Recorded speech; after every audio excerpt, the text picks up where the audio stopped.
Oh, jeez. My chapstick is cold and it's not working right. Oh.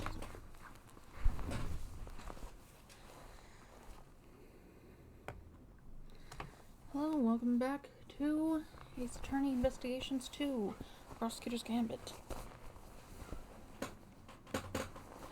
Starting a little bit late, because right before I was about to start stream, the cat jumped up on the desk and knocked over my water. So I had to deal with that. Oh, that's right. I wanted to mess with the visuals real quick. Yeah, that's fine.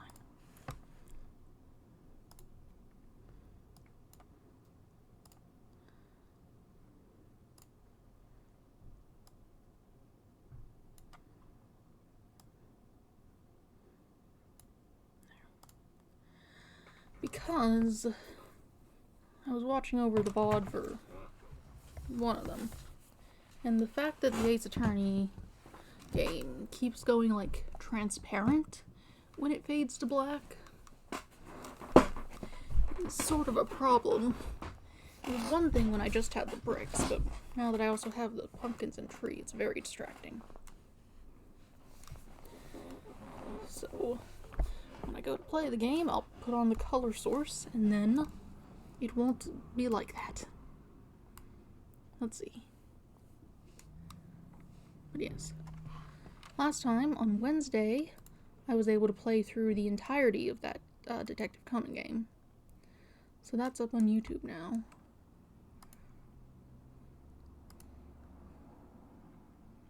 Let's see. It took like almost 6 hours, but you know.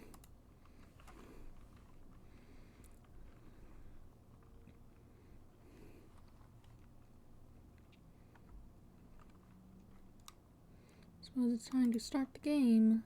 I should make that fade or something. I can do that later. Here it is. Yakunen no seikimatsu ake to iwarete boku wa waratta.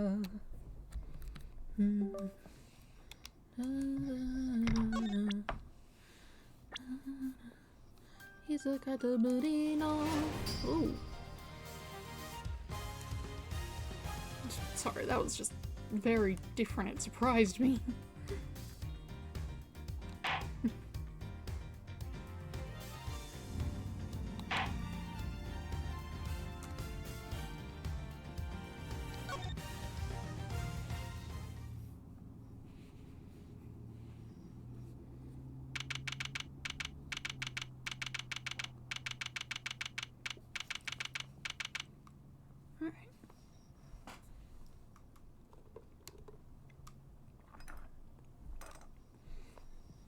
April 6th, 2:52 p.m., big building, empty lot. Hopefully the noises from outside aren't too bad. The air conditioners are off because it's cooled down, so we've got like the windows open. But like cars like to come down the road sometimes and be louder than they ought to be. Hopefully that's not a problem. But did I fix the audio last time? I turned it down. Probably. I turned it down because the Detective Conan game was just so loud. I guess that's how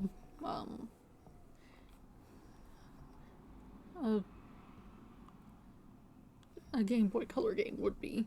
It only had the little speakers to play out of, so it would just kind of blast whatever at full volume. Alright. Big building, empty lot, right. Could you maybe calm down a little? Calm down? No way, Jose. Not till y'all come clean. It's for your own good, dang it. Our intrepid reporters refuse to give up, even in the face of repeated stonewalling from the crew. Look, you ladies need to stop harassing these people, or I'll have to ask you to... You cops sure got a lot of nerve. Y'all are the ones who let Tarsaurus run wild. Hoping to hide the fact that they bred this menace themselves, the staff cling desperately to their story. But look, we're really not breeding anything. This is a movie set. Says the gal who told me she done seen Gordy with her own dang eyes. Sure I saw something, but that doesn't mean we're keeping monsters here. Alright, break it up. Who's this? No, it's you. That makes sense. Oh, Mr. Edgeworth. And Sean. Y'all are on the trail of this here monster infestation too, huh? No, we're on the trail of a criminal. Longzi says, the darkness of a criminal's heart can sometimes be compared to a monster. That is to say, a killer is no different from a monster, really. Agent Lang, this is highly irregular, sir. We can't allow members of the public onto the crime scene. These people are important witnesses. We need them to be here. Well, Agent Lang, here we are. Where do you intend to begin? Let's start by summing up the facts. President Wong's body was discovered here this morning.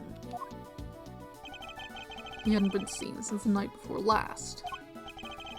Yes, he slipped off without his bodyguards noticing, if I remember correctly. So he was missing for over a day.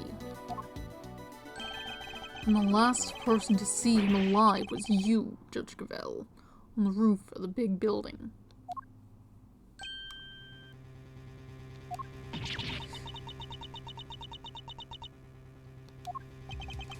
Why did the two of you arrange to meet? I'm sorry, but I can't say. Not even to defend yourself from an accusation of murder. Why can't you just tell us? Please, Judge Gravel, we're trying to help you. She can't say because she'll only incriminate herself more. I know you had something to do with the president's murder. I'm going to prove it. Objection! You said yourself that the body was only found this morning. How do you explain the time that passed between Judge Gravel's meeting with the president and then? That's exactly what I'm hoping we're about to find out. I'm particularly interested in what happened last night. So why don't you tell us exactly how it all went down, Sean Fenn? Me? We know you were here on the set last night. You were, Sean? Your testimony from the woman over there, and forensic evidence from the footprints that proves it. Who is texting me? I'm busy. Cool, that doesn't help at like 7 in the morning. Whatever. Nothing to say to that unless there's more information. You came back to run your lines, right? What? You were spying on me. I'm sorry, I was just making sure you were okay. It was late. I was worried about you. How many times do I have to tell you? I don't need you to worry about me. Sean, that's no way to talk to an adult. She was trying to look out for you. Apologize this instant. Sorry. I told you before, I won't have you speaking to people that way. What? Else needs to go.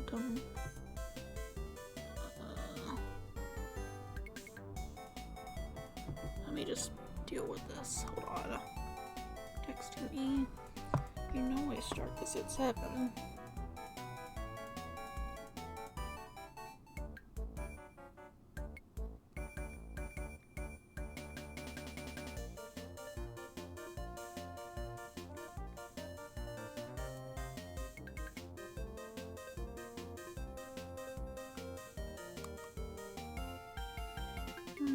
gotta head out and do stuff later.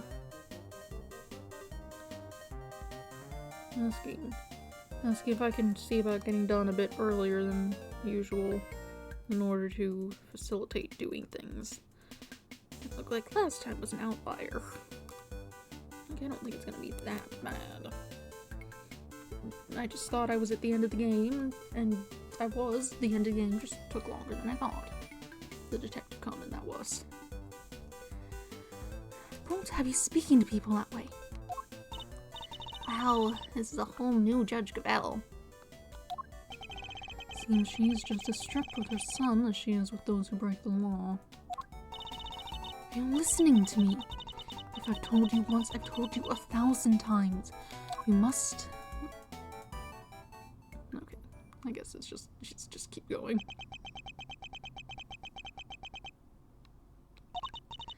And I want you to remember that, alright? Not so fast! Can we get on with the investigation now? Oh, of course. Forgive me. I don't think I've ever seen her so passionate about anything. I guess Judge Gabelle, the mother, will take a little getting used to. Only to understand if you're accusing Sean of being involved somehow, Agent Lan. I just want the truth. I need to know why the president was killed. And by who. I don't care what it takes. I'm going to find out. I guess it makes sense for him to be so determined. The president was practically family to him. Alright. Sean, perhaps you could tell us what happened last night. Fine by me. I got nothing to hide. Alright, what's up? About last night. I had a bad day yesterday. Messed up a couple of takes. We were scheduled to shoot the same scene again today. So I thought I'd put in some extra practice. And that's what I did. It's that simple. It's not like I haven't done it before. It was fine. Nothing happened. You've been rehearsing late at night again. But when I called you yesterday evening, Sean, you said you were at the hotel. You called him? Around what time?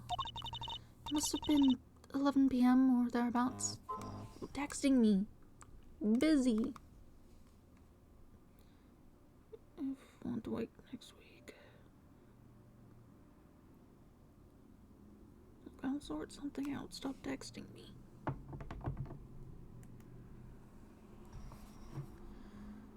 It must have been 11 p.m. or thereabouts. It's one of our rules. When Sean stays away from home, we have to speak every night. Yeah, well, I wasn't at the hotel. I was here on set. So you lied to me? Sorry. Ooh, now she's mad. I think it's kind of amazing how hard he wants to work on his acting, though. Nonetheless, a parent can't help but worry. Her child alone, late at night. Anything could happen to him. And indeed it did. He got himself entangled in this case. But he said nothing happened, right? It did, although I can't help but wonder if he was telling the truth. Cold. The window, like, right behind my desk is open. Hold it! A bad day? Could you elaborate a little? What? And I have to spill it out for you? It was just bad, okay? What do you think? Did he drink too much milk, maybe? How did you die? I mean, no, nothing like that.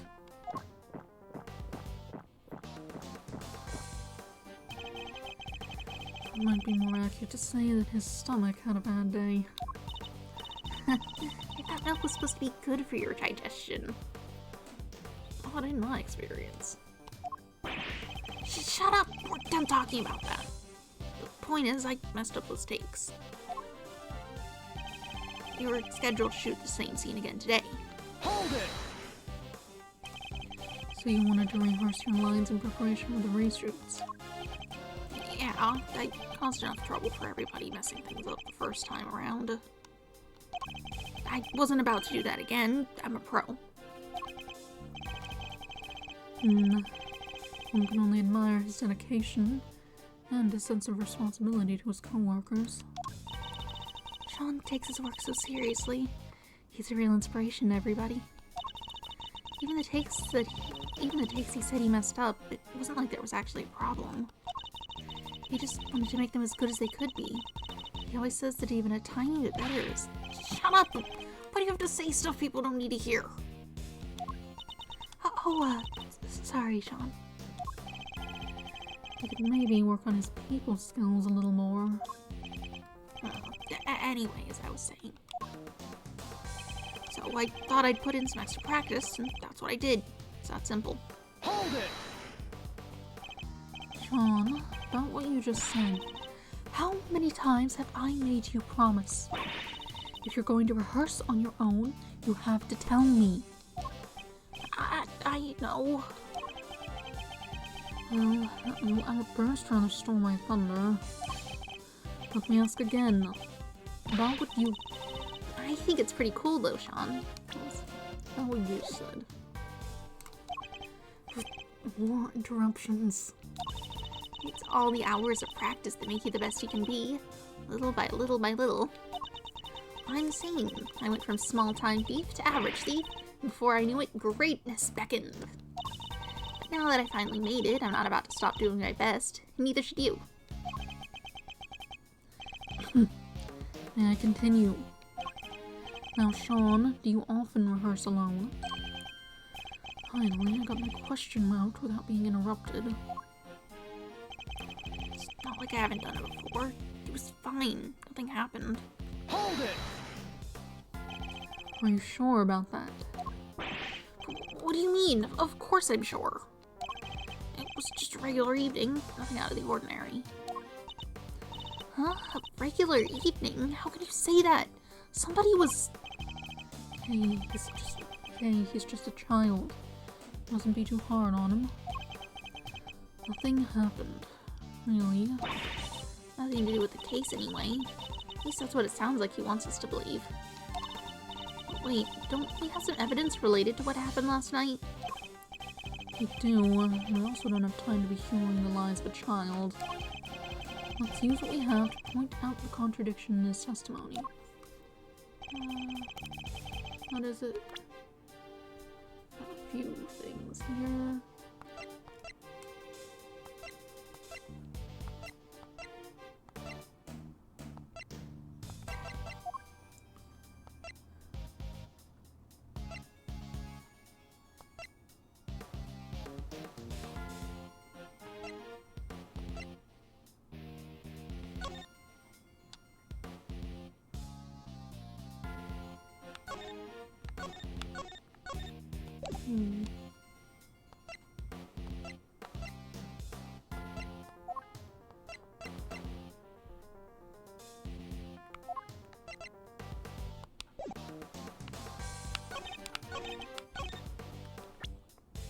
Suppose it's the tape where he's leaving and also the footprints are there. I wish they weren't there during the day, so that's weird. Objection!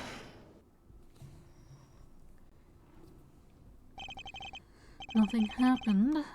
I'm sorry, but you're lying. This proves it beyond a doubt. Wait, that's... How did you... That's right. Your rehearsal tape. What? You have video footage from last night. You do, and if you watch it, you'll see that it was no ordinary evening. There's a footprint there already. There is. I'm not sure that, and I'm not sure that's an everyday sight, even on a film set. Sean, why would you keep this from me? No reason. Knuckle back! Liar! That stuff might work on your mommy, kid, but it's not going to work on me. Why did you hide that tape? Sean, you have to tell us. You? Look, I just didn't want anybody to see me rehearsing, okay? I don't like it.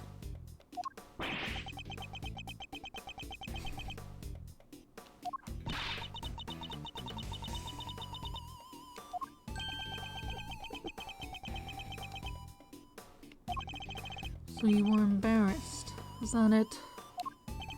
Yeah, what's so weird about that? Not so fast. That's why you didn't hand over vital evidence. Sean, how could you? Give me a break. You know about it now, don't you? Sure, the footprint was there, but I just ran my lines and went home. That was it. What? Nothing about the giant monster footprint struck you as weird? It's a giant monster footprint on the set of a giant monster movie. It's not like there isn't all kinds of other weird stuff around here.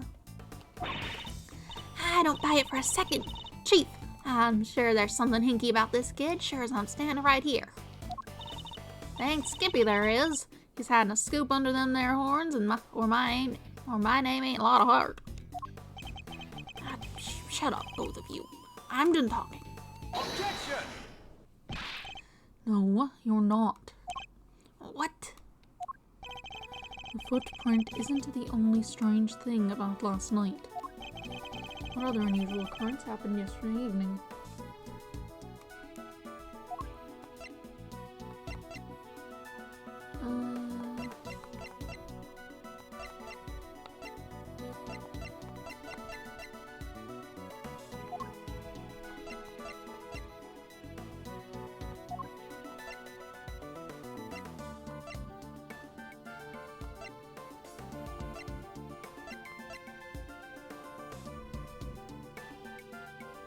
That fell.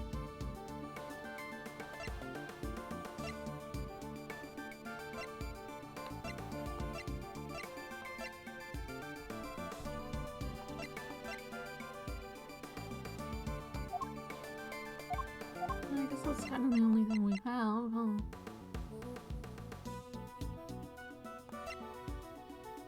I guess the lock was also cut. I was looking for the thing that said she saw Gordy, but I think that was just the thing with the camera. Just got covered in a tarp for some reason.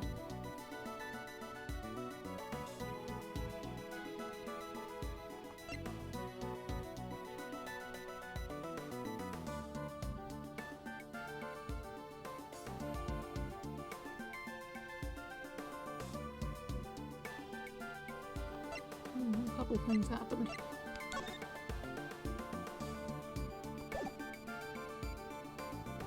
Take that! The model of Torosaurus's head fell from the roof of that trailer last night. Did you expect us to believe that you knew nothing about that? I don't know what you're talking about. Is that so? I told you, I ran my lines, I went home. That was it. What do I know about some stupid falling head? Are you saying you can prove I know something? Sadly not. It's entirely possible that the head fell after Sean left. No proof, huh? Then this conversation is over.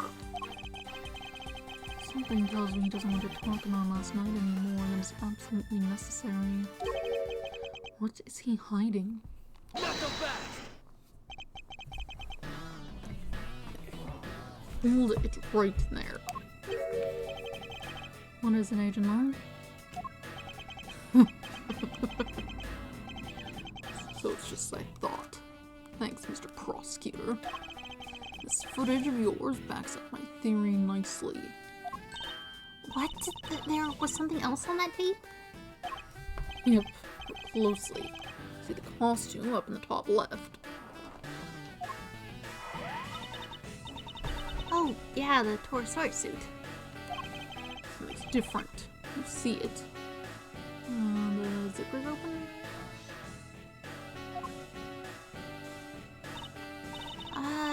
not sure. He's just kind of hanging out and looking a little saggy. Oh, and the zipper on his back is done up tight. The zipper? Huh? That's... yeah. Guess you all see it now, right?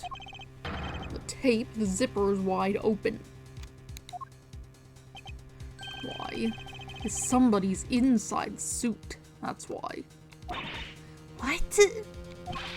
Mr. Powers, that zipper, what can you tell us about it? Oh, what? Well, we always close it up tight when the suit isn't in use. That's right, Mr. Prosecutor. You remember something else I said not too long ago. Let me refresh your memory. If your friend Vel pushed the president off the big building the night before last, and then came down here to the movie set and hid the body somewhere. Here, but where? There's all kinds of stuff down here. Costumes, equipment, you could hide it anywhere. And then come back a day later, last night, in other words, take it out again. You're saying the body could have been hidden in the Torosaurus suit. That's exactly what I'm saying. Isn't that right, Cavell? You pushed the president off the roof, just like I said.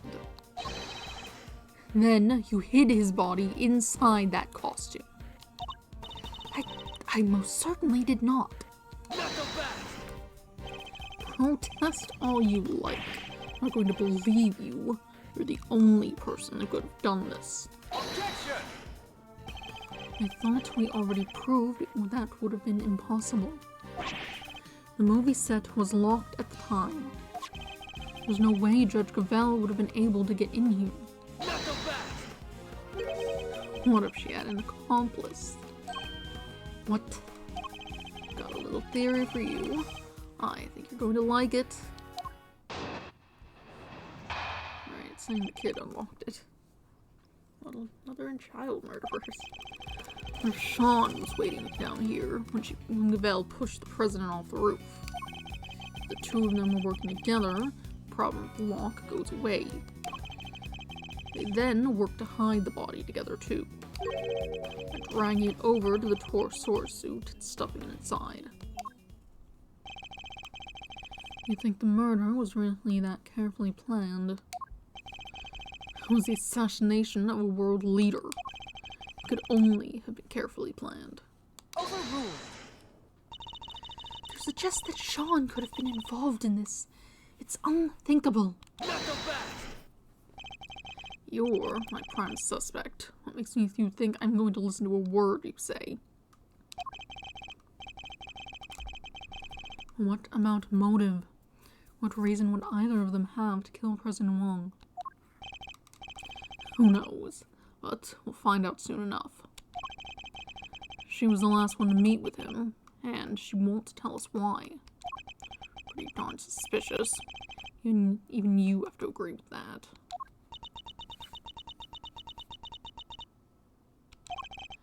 Judge Cavell, I don't suppose I can convince you to share any more details. My apologies, but that is the one thing I cannot do. However, rest assured, should that ever change, you will be the first to know. So please, you have to believe me. Yeah, murderers have a habit of saying that. What about you, kid? Any weak excuses to offer? If so, now's the time to get them off your chest. I've got nothing to say to you. I'm innocent. Both as tight-lipped as each other, huh? Let me guess. You're still going to try to stick up for them? It's true. Judge Cavell's actions certainly make her seem suspicious. But nothing she has told us amounts to a motive for murder, or even the suggestion of one. No, like I said, I'm leaving motive aside for now. For the moment, I'm focusing on means and opportunity. And for my money, these two had to be working together for their little plot to succeed.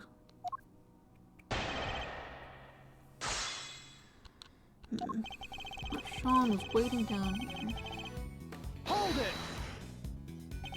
You're seriously suggesting that a child could have been an accomplice in this murder? Look at him, he's still in elementary school. There's no way a kid that young would be involved in something like this. I think I mentioned that he's in junior high, right? Not so fast! As long as he says. Pity no wolf, be he cub or grizzled elder. Doesn't matter how young he is. If he's guilty, he's guilty. And he'll be treated as such. Wow, both cubs have it hard, huh? Surprised you, Mr. Prosecutor. You're saying he deserves mercy just because of his age? Of course not. I'm saying that there's no way he did this, and I'm going to prove it to you. I look forward to it. But be warned, I'm only just getting warmed up. Two of them are working together. Problem of the lock goes away. Hold it! Goes away how exactly? Thought you might try this. You and I both know exactly how. Let me make it nice and simple for you. First, she pushes the president off of the roof. Pushes. Okay. Then the kid opens the combination lock because he knows the code. Yep, kid opens code, knows lock, gotcha. Okay, the other way around. And that's it. It's that simple. No more lock to worry about. No more objections about her not being able to get in because she didn't know the code. That would explain the problem. Would explain the way the problem of the lock. It's true.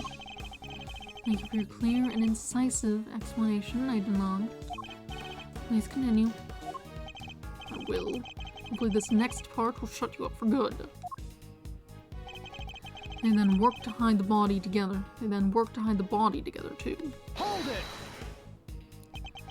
But if the two of them were working together, why would they need to hide the body for a full day? Not so fast! Oh, look at the situation right in front of you. It's that little ruse. We're still puzzling over what they were up to even now. There's a train. It's a decent distance away, but they're still quite loud. Probably sucks for the people that live closer. But if you'll let me speak, I can clear up this whole mess once and for all. Ready? Good. So like I was saying, they work together to hide the body. By dragging it over to the torso suit and stuffing it inside. Hold it! Video footage doesn't show the inside of the suit. You can't say for certain that there was a body in there at the time, can you? Maybe not. We can take a look right now. Let's open it up and see what's inside. I'd put money on us finding proof that it was there. Do you mind if we examine the suit, Mr. Powers? Oh, but not at all. Might be a little ripe, though. Gets pretty sweaty in there. Sure, let's take a look. Oh, it's filthy. Is that more of those shards that were on the glove?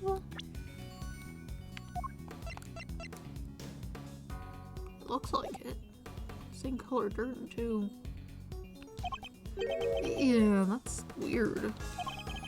I always clean it out pretty good. If we don't, it can get kind of moldy. Not so fast! That'd be bad. In other words, what we're looking at is proof that somebody other than you used the costume. That dirt in there must have come from the body. Is there that dirt on the body? I don't think the body's here anymore. I think they took it away for a proper autopsy and whatever. I guess the president was lying right in the middle of that footprint. He probably would have gotten pretty dirty.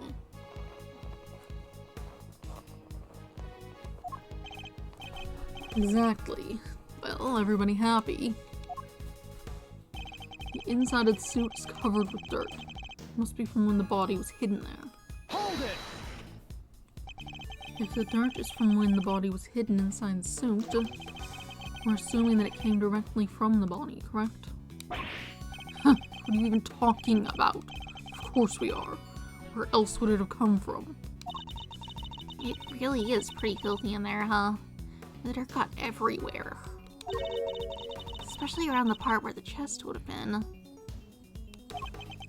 The chest? I think that might be an important clue. This theory hangs together pretty well, I have to say. Certainly the case that they could have carried out the murder if they were working together. I don't think we stand to gain much by disputing that. So what do we do instead? We listen carefully to his testimony once more, and see if we can tease out anything of value.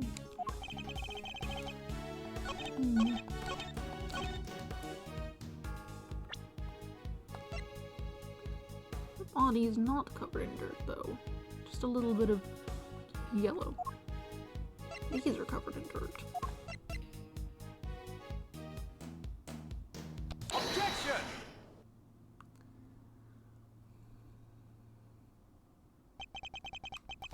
So our assumption is that the inside of the suit is dirty because the dirt came from the body. Would it be safe to say that's the case? Why? Is there a problem? The part of the suit directly in front of the opening is particularly dirty. Yeah, it really is. When look at the victim. The area of his body that would have been in contact with that part of the suit isn't dirty at all. If the victim had been crammed in there as you suggest, his chest would surely be covered in dirt. Ugh. Fine, so what's your explanation? How did all that dirt get inside there? Based on the videotape, there may well have been somebody in that suit at the time. So who was it if it wasn't the president? Come on, Kay, think. Or was it?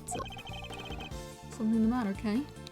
I've seen dirt like that somewhere else. I'm sure of it. I just can't think of where. Dirt with weird little gray bits in it. Gray bits. He's right, there is something mixed in there.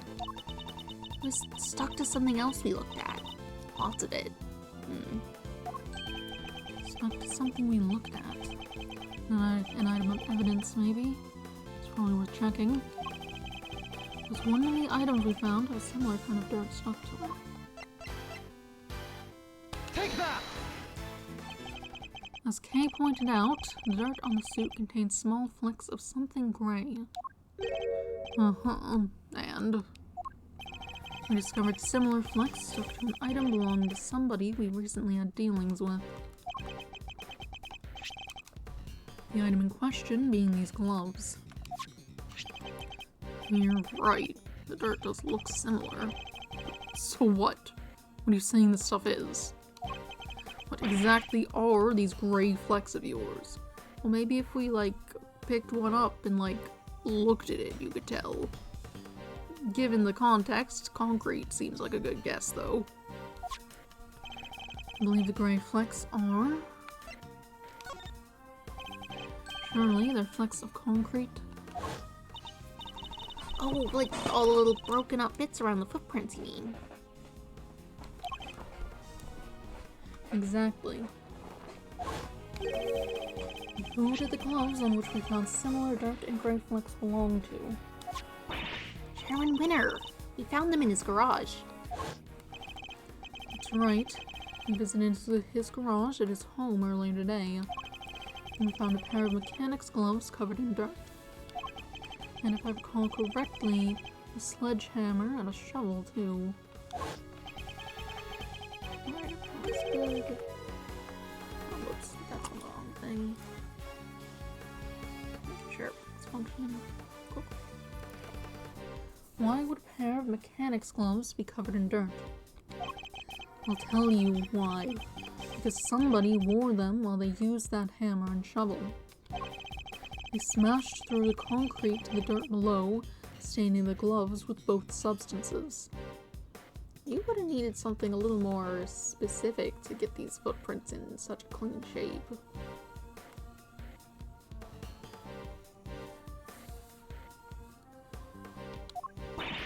Wait, so you're saying...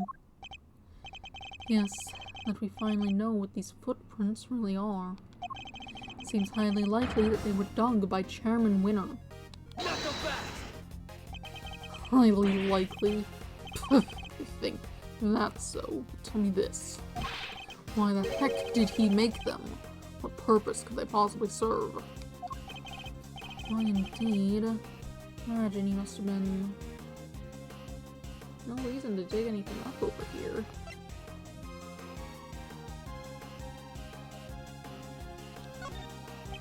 I think he must have been burying something. Oh, I smell treasure.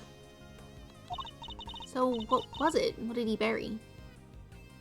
Could be the knife and chisel. Only one way to find out. Dig it up and see. Knuckle fast! You think the cops didn't check already? There's nothing buried under any of these footprints. Seems I was mistaken. In which case he must have been digging something up. Imagine events unfolded somewhat like this. There was something on this lot that he needed to unearth. In order to do so, he cut the chain on the side entrance and gained access from there.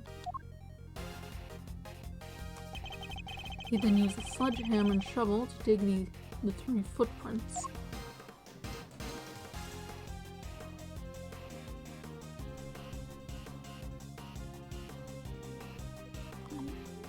Yeah, we got that part. When he found what he was looking for, he bagged it up and filled in all the holes. Oh, but then Sean must have shown up, right? I think he did, yes. Chairman Winner would have had to find a hiding place, and the Torosaurus suit provided just that.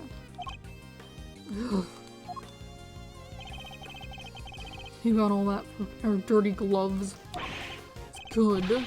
It's all just speculation. You don't have any proof that he was inside that suit. You'd have dug those holes and gotten out of here before the kid even showed up. Objection! But he didn't. And there's proof of that right there in the footage. It shows that Chairman Winner was still present when this recording was made. What? It's a shame that Agent Lang didn't notice him himself. But if we compare the situation as we see it now, and the situation as it appears on Sean's rehearsal tape, compare that in turn to what we saw in Chairman Winner's garage, it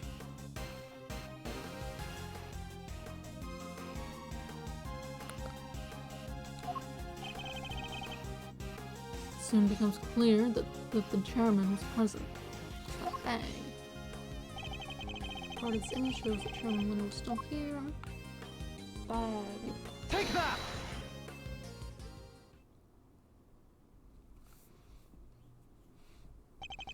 Look at the bag next to the Torosaurus suit. We saw the same bag in Chairman Winner's garage. The same bag, the dirt on the gloves, that has to indicate a connection, surely. Mechanics gloves data updated. I think that pretty much seals it. It was Excelsius Winner in the suit. And if he was in there, the president's body can't have been. Yeah. Good. Seems like convinced Agent Long of the flaws in his theory. Somebody get to Chairman Winner's house right away. We need to know what was in that bag.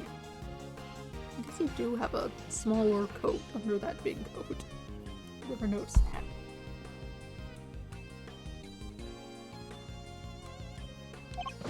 Yes, sir. Y'all done lost your minds. I can't believe what I'm hearing here. What is this hogswell? This is all we need. Them right there's Torosaurus footprints, dang it. Ain't no holes dug by no old guy. You have demonstrated more than adequately that's exactly what they are. Don't matter to me none what you just did. I don't believe it and that's that. Well, lucky for us, you don't have to. You were just sort of here. I done told y'all. I saw that big bad bull with my own 2 eyes. A giant eye peering in at the window. But we've gotten past that nonsense. We ain't about to let that go. What kind of journalists would we be if we did, huh? Responsible ones. I guess that's the whole problem. Wait. Ain't like it was just about the footprints no how. You were seen fraternizing with one of them there monsters. Ain't that correct, young man? By the young lady over there, if I'm not very much mistaken. We're never going to get anywhere with these two around. Maybe if we could prove to them that wasn't a monster either, they might finally drop it. What do you think, Mr. Edgeworth? Any bright ideas? Prove that it wasn't a monster. Fine, I don't suppose there's much else for it. Let's see what we can do. What are you two whispering about? Y'all are hiding something, ain't ya? Admit it. Quick, Tabby, roll tape. Hold it! Could I politely ask that you both calm down? The monster the boy was seen talking to, we know what it is now. It was. Oh! That's right, Sean's rehearsal tape finally cleared up that particular mystery. It did. The point at which Miss Nichols thought she saw Sean with Gordy.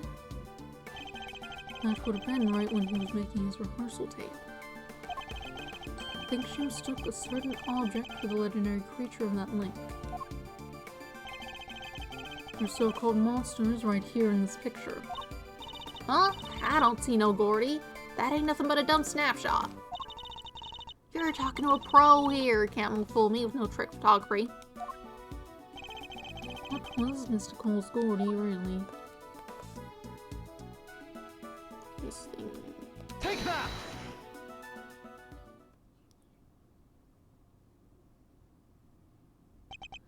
That's right. It was a camera crane. That is what Mr. Cole saw, not Gordy. What? Sean's rehearsal tape was shot from a noticeably elevated viewpoint. A viewpoint that would only have been possible if the camera in question was attached to a crane. Bull!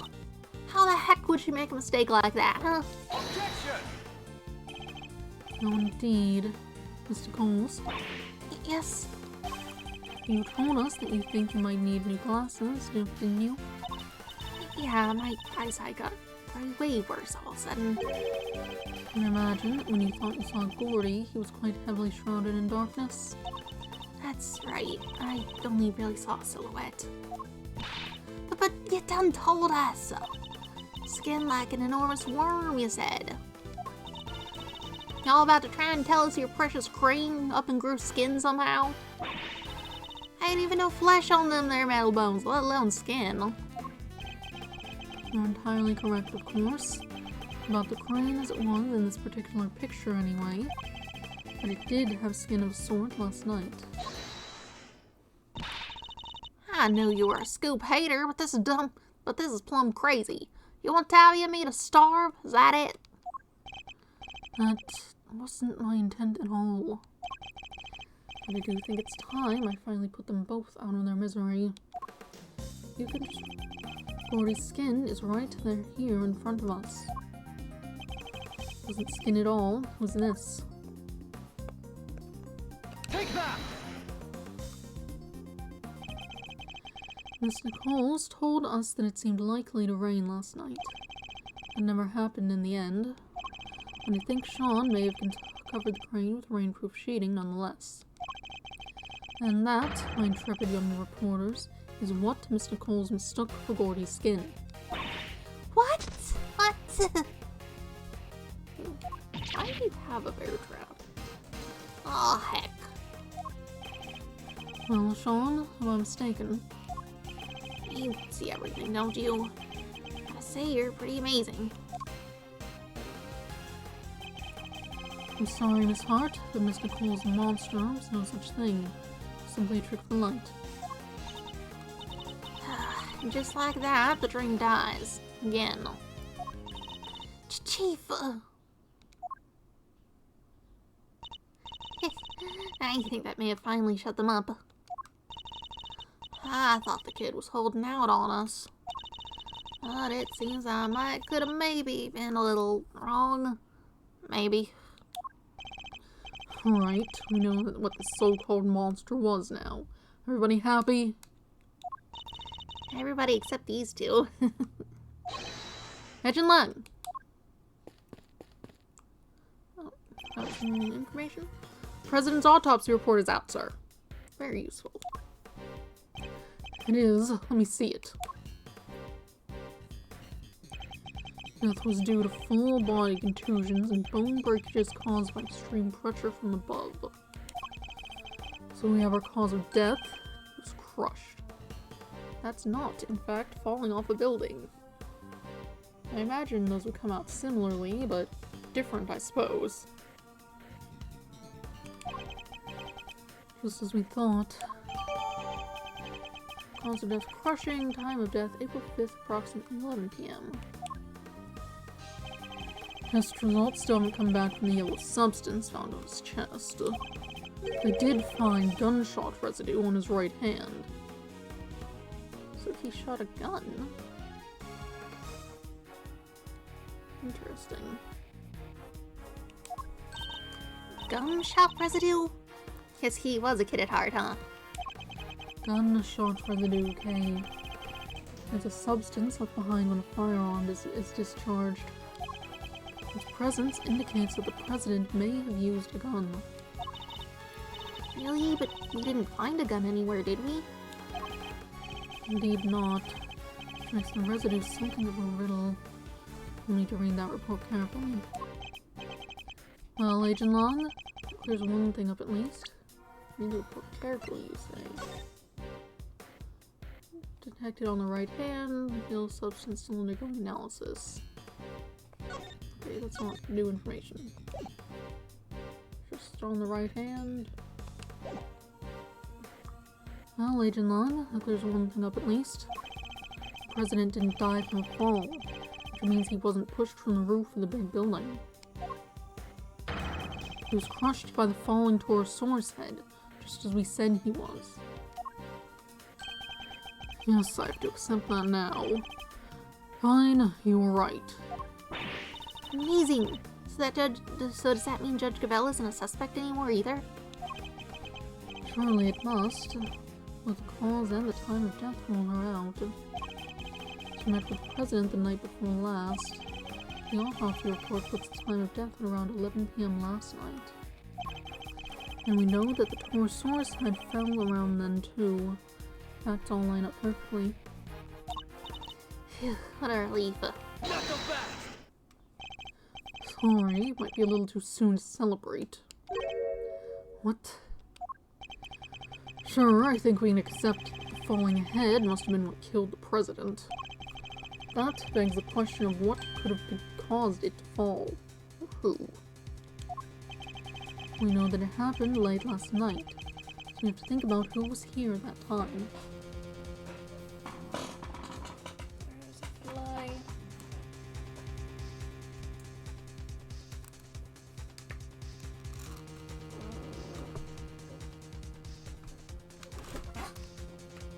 think I got it.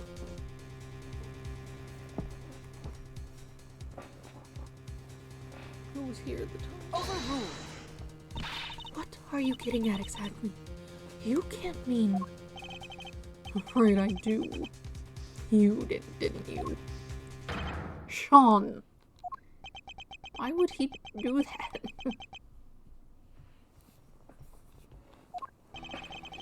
Kid's hiding something. It was right here last night, right where the body was found. Saw the footprints. And yet he wants us to believe he knows nothing about what happened. It's a big ask, surely. Objection! We haven't yet established if the footprints had anything to do with the murder. So even if he did see them, that doesn't mean he was involved. Knuckle back! Maybe not, but his face tells me different. As does the fact that he's shaking like a leaf. It does seem like Agent Long might be onto something, but I don't think Sean's going to talk. Fine, keep your mouth shut, kid. I have a better idea. Why don't we let your tape do the talking? What exactly are you planning, Agent Long? Police have some pretty sophisticated image analysis tools these days. You would go to such extreme lengths to see my son convicted? It's not ideal, but if the boy won't talk, you don't have any other way of getting to the truth. Oh no, we have to look closer at the videotape. Whatever. The horror. What? Detective Gumshoe, you have access to exactly such a device, do you not? Sure do, Olvie. Good. And that should make this nice and quick. Mr. Edgeworth, might I request that it be you who carries out the analysis in question? What do you mean?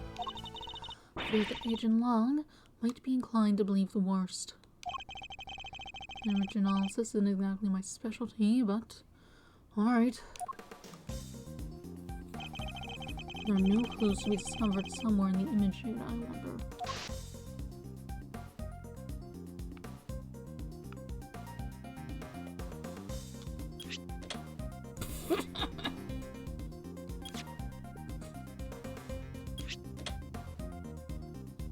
I wonder.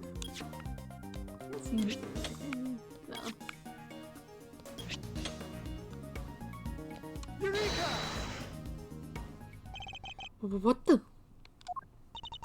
What is it, Mr. Edgeworth? Let me see, let me see.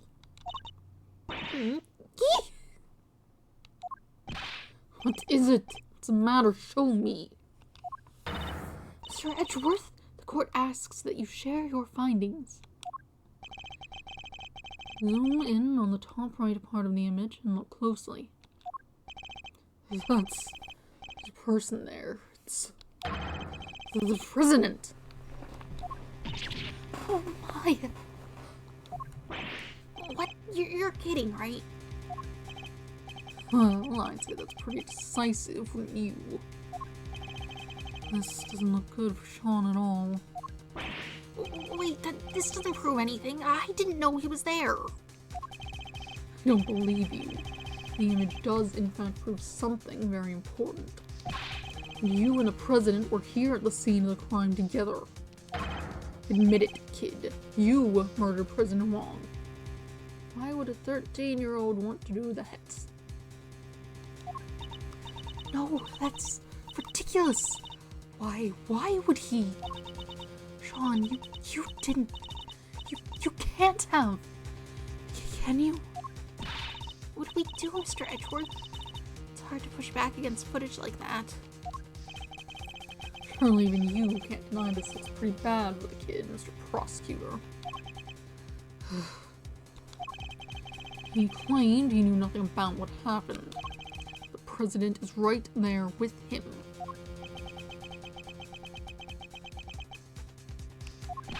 Sean, what are you not telling us? We have to know. He's right, Sean. Be honest now. It's the only way.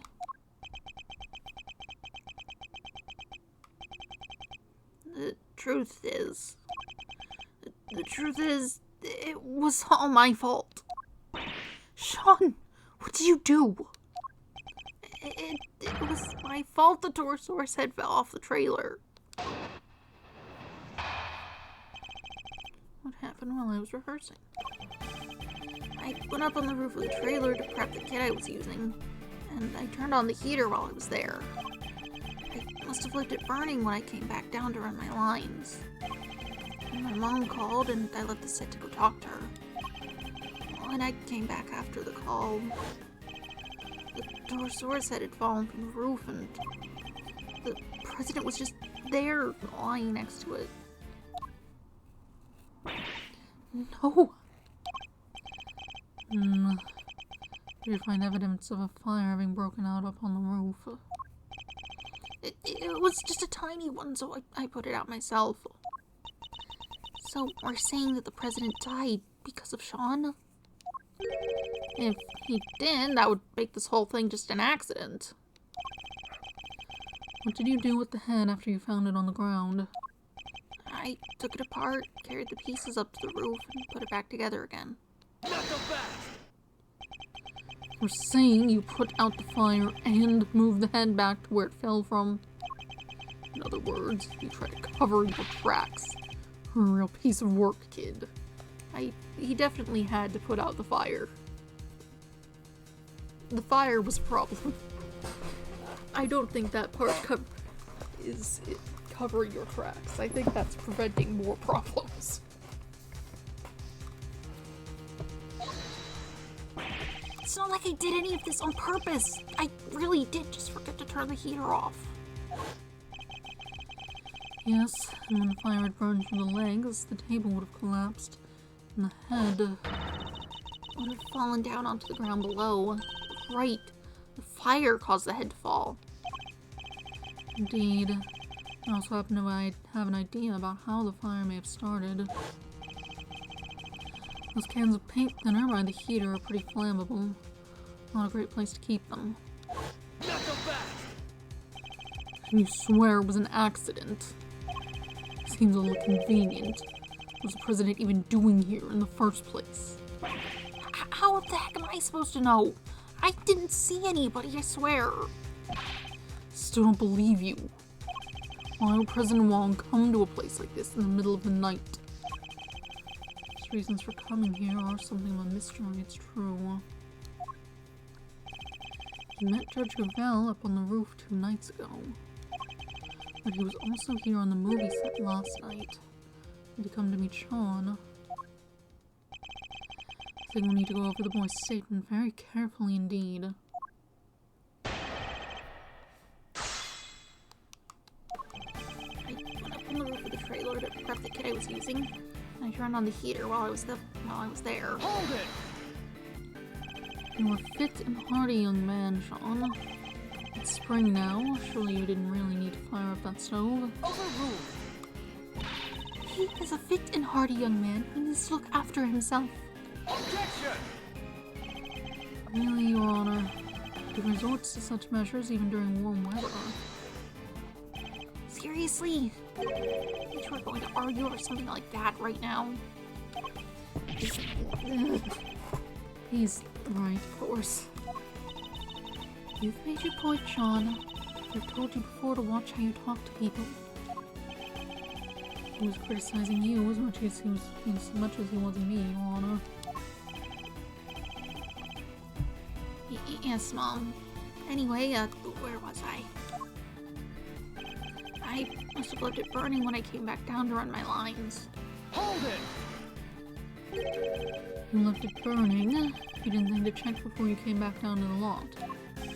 I meant to, but I was thinking about my lines and the scene and everything else.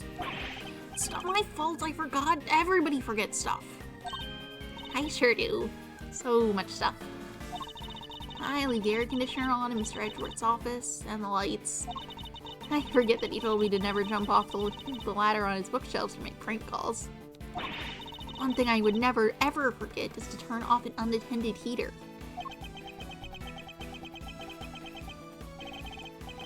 Please, John, go on. Jeez, a lot, huh? Anyway, as I was saying. Then my mom called and I left the set to go talk to her. Hold it! It was the middle of the night, and the set was deserted. Why did you need to leave in order to talk to your mother? I forgot I was supposed to talk to her. I got confused, I guess. I thought if I didn't leave, she'd find out I was out of the hotel at night on my own. Doesn't make sense. You know that, don't you? Well, fine. Look, the camera was rolling and the mics were all live, okay?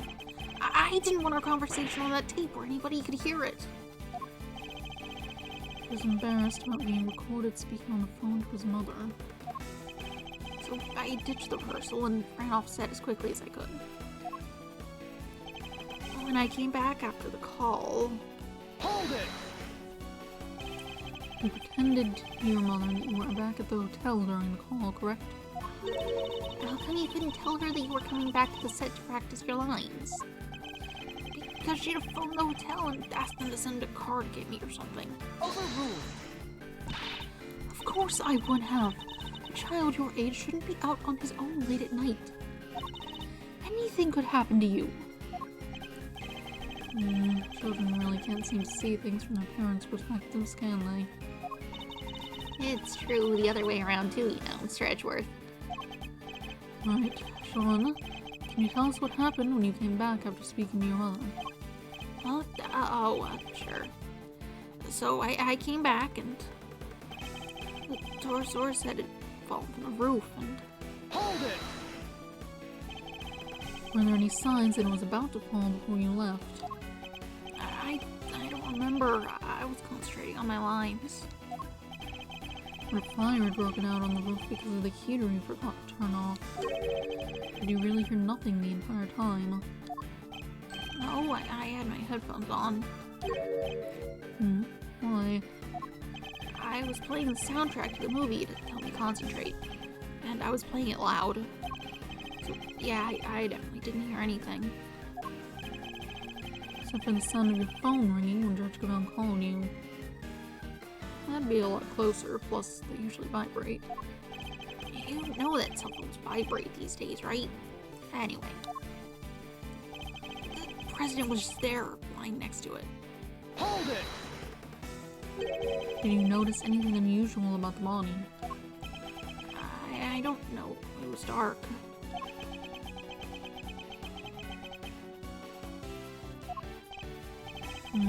Someone seems to be more reticent than usual. I don't think he wants to go back over that memory any more than he has to, Mr. Edgeworth. I'm sure he doesn't. Is that really all this is? But is that really all it is? You push him a little more on this. It was dark, but he knew it was a body nonetheless. He's hiding something. Better find out what. Most people would cry for help if they saw somebody lying on the ground. And yet, you didn't. Yeah, because what was the point? He was dead. So you said, what I'm interested in is how you were able to be so sure. Why were you certain that he was dead? He was laying on the ground and that huge head was right next to him. Didn't take much to figure out what must have happened. Objection! You couldn't have guessed that the impact would have killed him. How did you really know? I'll tell you how, because you checked. Fine, I checked, okay? I was scared, but yeah, I went up to the body. I looked and he wasn't breathing. So I was right. Why try to hide that fact? There must be a reason. Could you tell me how the body looked at that point? I couldn't tell if he was dead at first. There was no blood or anything, so it was hard to be sure. Nothing on his clothes either. He was completely clean. Yeah, he wasn't breathing. So that's how I knew he was dead. Thank you. I'd like you to add that statement to your testimony if you don't mind. I didn't know he was dead at first. There's no blood and nothing on his clothes either. Hold it! And there was no blood or any other markings that would have told you if he was alive or dead. Would you say that my characterization of your statement is correct? You know I would. You saw the body too, so you know I'm telling the truth. You also told us that the hall was dark at the time, and yet you were still able to confirm all of this. What is your problem? There was nothing on his face and nothing on his clothes, okay? Thank you, Sean. I think that tells us everything we need to know. Why all the focus on how clean his clothes were? Mine are freshly washed, at least. Perhaps you could give us a few details about how exactly you confirmed the president was dead? Well, I couldn't tell just from standing there. And I saw he wasn't breathing, and that's how I knew for sure. Hold it! How did you confirm that he was no longer breathing? They taught us how at school. You put your cheek next to the person's nose. If they're breathing, you can feel it. I never thought I'd actually have to do it in real life. I mean, it's good that they teach them this stuff. But yeah, it takes guts to do it for real. Not bad for an elementary school kid. He's in junior high, Kay. I'd remember at least that much. It's been quite a shock coming back and seeing a dead body just lying there, huh? This was a dead body with a giant Torosaurus head right next to it. Yes, I'm sure it must have been very upsetting. But it does sound like it was an accident, right? Yes, at least it does the way Sean tells it. I want to know a little more about exactly how things looked around here at that time.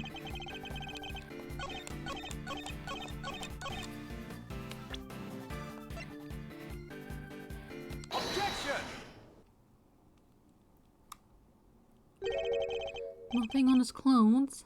Nothing at all. Yeah, not gonna lie. Is there a problem with that? There's something you're clearly hoping we've forgotten. Oops. There it is. What are you talking about? There isn't. That's not true. Luckily for you, we remember it rather well. I'm talking, of course, about the yellow speckles on the president's chest.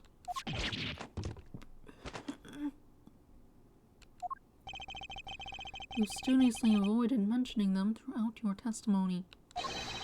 An absence I find suspicious, to say the least. I hope for your sake that you have a satisfactory explanation. Overruled.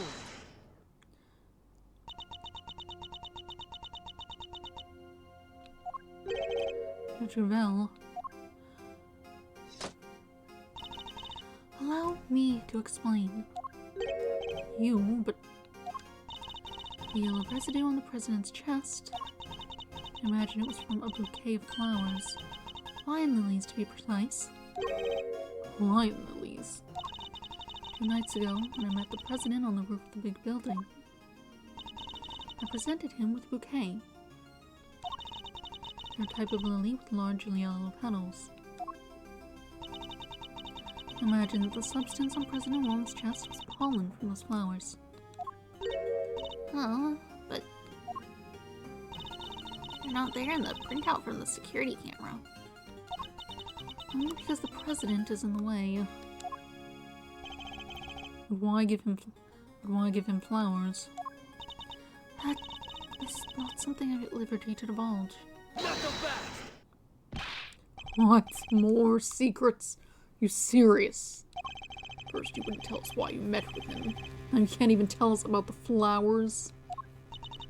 My sincerest apologies. But all I can tell you is that I gave him the bouquet. Objection! A bouquet that was nowhere near the body when it was discovered. How do you explain that? I cannot. Seriously, Your Honor. Some things you won't explain, the rest you can't. Come on, you gotta give us something here. You wouldn't let this fly in the courtroom. What makes you think we'll accept it? Hey, you leave her alone. Sean. I threw the flowers away, okay? You did? So they were there when you first found the body. Yeah, they were right there on his chest.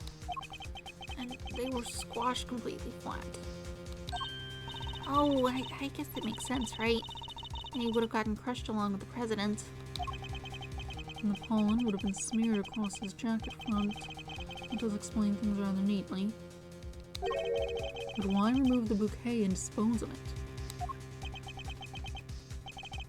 No reason. He's almost as evasive as his mother. More secrets? They're quite a pair. Overruled. There is no secret. I know exactly why Sean disposed of the bouquet. Huh? You saw me leave the house with it, didn't you?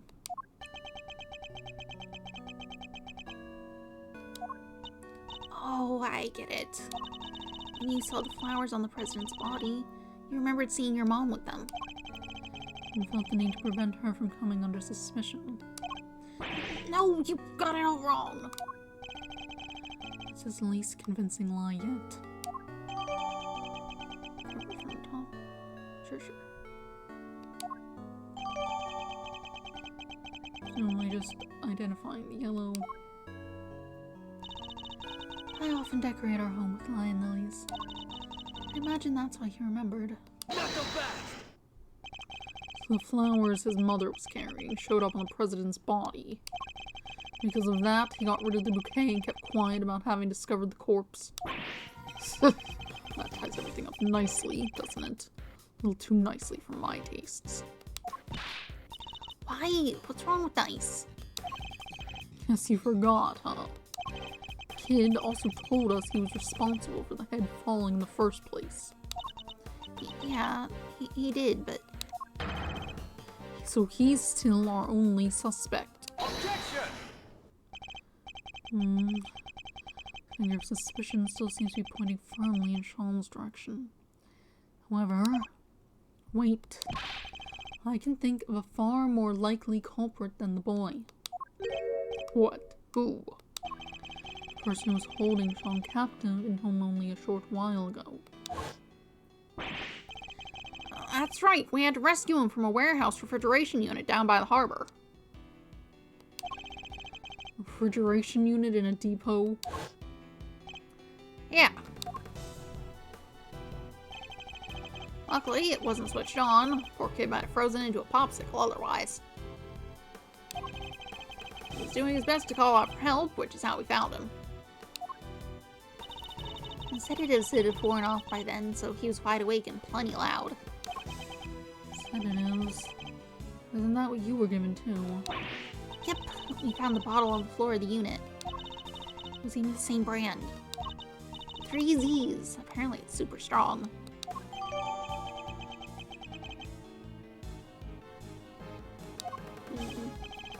Well, Agent Long, surely that suggests that Sean is a victim, not a suspect. Somebody else was responsible, and I think they've been behind all of this. Not the best.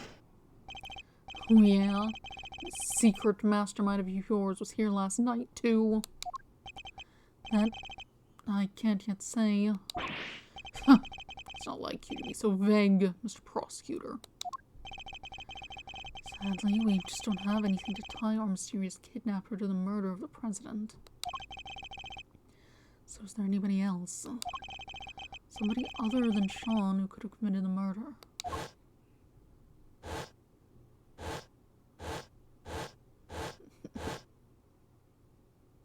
There was a whole other guy here. You established that already. Of course. So I was right. Kid is still our only suspect. Objection! Not quite. I can think of another. What? Somebody who we just recently proved was right here on the movie set last night. Winner. I think he killed President Wong. Why not? We've proven that he was present. And if he was here, he's as viable as a suspect as anybody else, wouldn't you say? Winner. Could he really have... Certainly another possibility to consider. Like, we already know he killed someone else.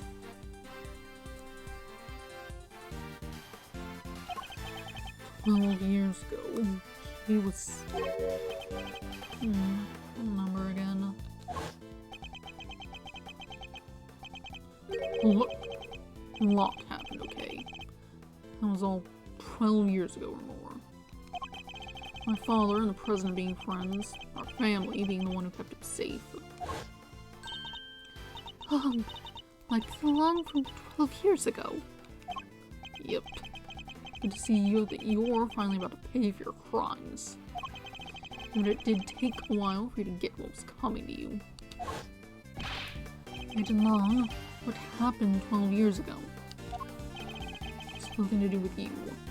I think it has everything to do with me. It's clearly connected to this case. Not the best. You can prove that, can you? Go ahead, show me some proof that what happened 12 years ago has anything to do with this. Proof. If you can't prove it, this conversation's over. So any of the evidence we've collected show a link between recent events and those of 12 years ago.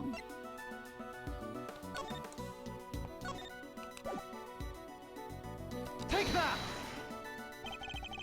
This letter was sent to Rosie Ringer, victim of a murder that happened the night before last. We don't know who sent it, but it does say this. Good luck getting your revenge for what happened 12 years ago. What? And that's not all. Take a look at this. It's a report about Bronco Knight, written by Warden Lagarde. It was addressed to Chairman Winner. This last part in particular should be of interest to you. Retrieve the package we laid to rest 12 years ago, in front of the planter. Something strange is going on, Agent Long. Miss Ringer was murdered the night before last, and President Wong not long afterward. There's a connection between the two murders. There has to be. And I believe we can trace that connection to events 12 years in the past. Am I wrong? These are old wounds you're opening here. Insults to my family name. Please, Agent Long, we need to know.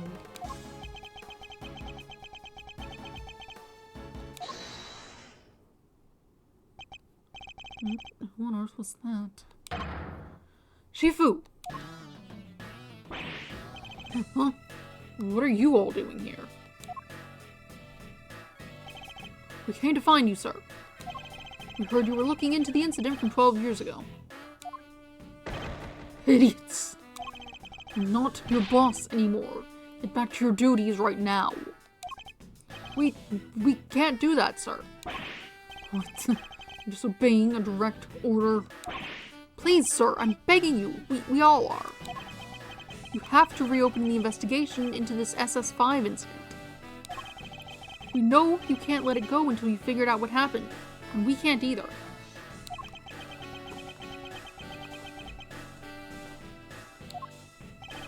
Well, Agent Long, seems your former underlings want the events of the past explained too. You think it's that easy?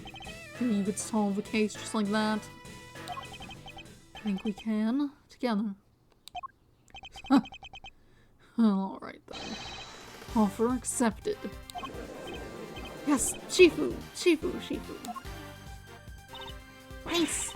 And I guess it's my turn to step up. I'm sorry, okay? You're looking into a case from the past, right? I just happen to have something that'll help with that. Ah, you mean Mr. Thief. Sure do. If you can give me the details of the incident, I can wrestle up a little simulation for you. Sadly, we don't have files relating to the case. Uh-huh. How come? Access to those files is restricted. Top secret. Really? Why? It's me. Somebody must have something to hide. Even I've never seen them. Thing I know, I read in the newspaper articles from the time. That's fine. Just tell us what you can. Alright.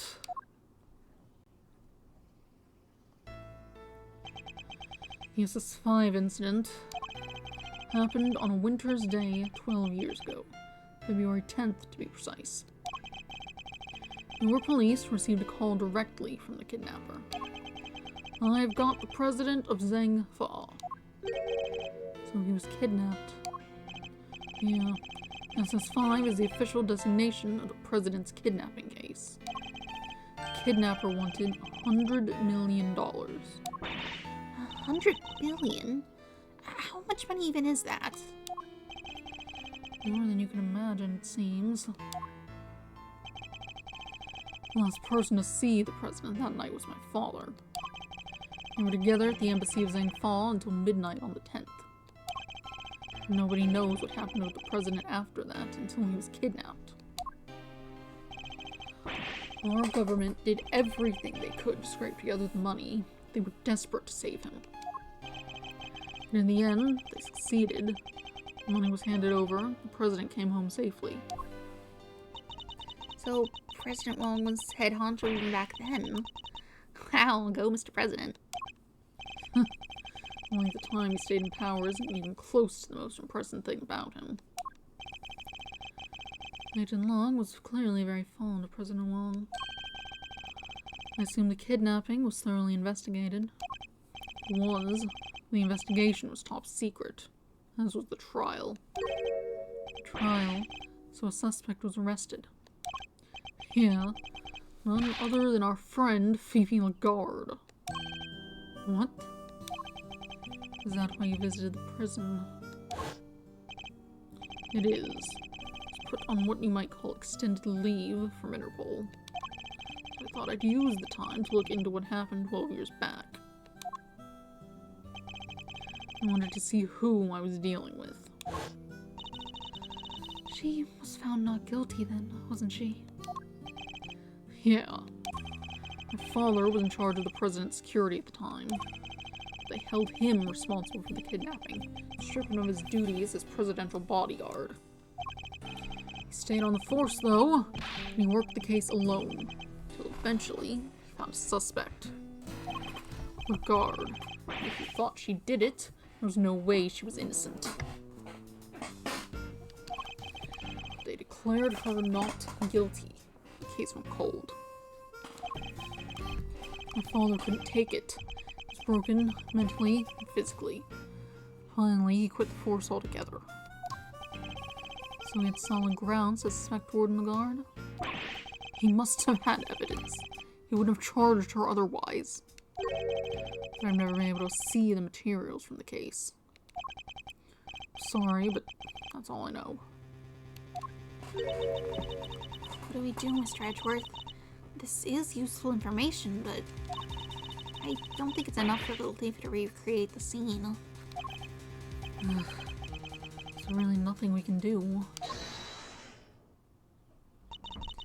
You look like you could use a hand. Who's this now? Hello.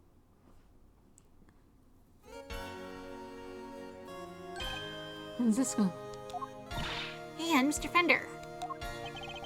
We finally wrapped things up over at the courthouse, so we thought we'd see what you kids were up to. Here. What's this?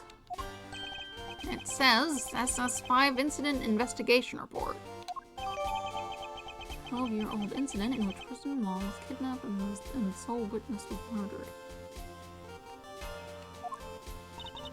When Fifi Lagarde mentioned an incident from 12 years ago earlier, I could not but wonder, so I decided to look into it.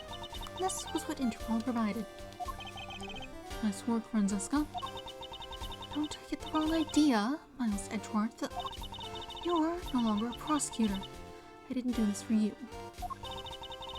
I did it so that a colleague could solve his father's final case. I owe you, sis. But everything related to the SS5 incident was supposed to be top secret.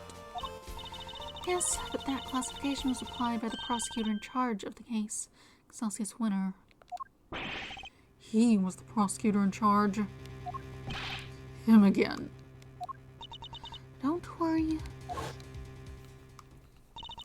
Due to the outcome of this morning's case, he's been stripped of his authority. An outcome that was in no small part thanks to the efforts of his own son.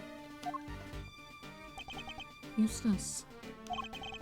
So in defeating his father, he made the old case file available to us. Sounds like we owe him. Prosecutor Eustace Winter is busy wrapping things up after the conclusion of the Lagarde trial. But he asked me to give you a message. Leave Dad and Lagarde to me. You focus on your case over there. It's even starting to sound like a prosecutor. Indeed he is. Alright. Now that we have the case file, I can recreate the scene no problem. First, we're gonna read it. Occurred on February 10th, 12 years ago. President St. Paul was kidnapped, ransom $100 million. President's presence at embassy until midnight confirmed by Da Long Long. Officer in charge, L6 winner, suspect Fifi Lagarde. Okay, that's not helpful. Whatever. I guess there's more information that we're going to get to once we do this. Excellent. Let's get started. According to the file, the incident occurred exactly where the plaza is now. Then what are we waiting for? With me, everybody.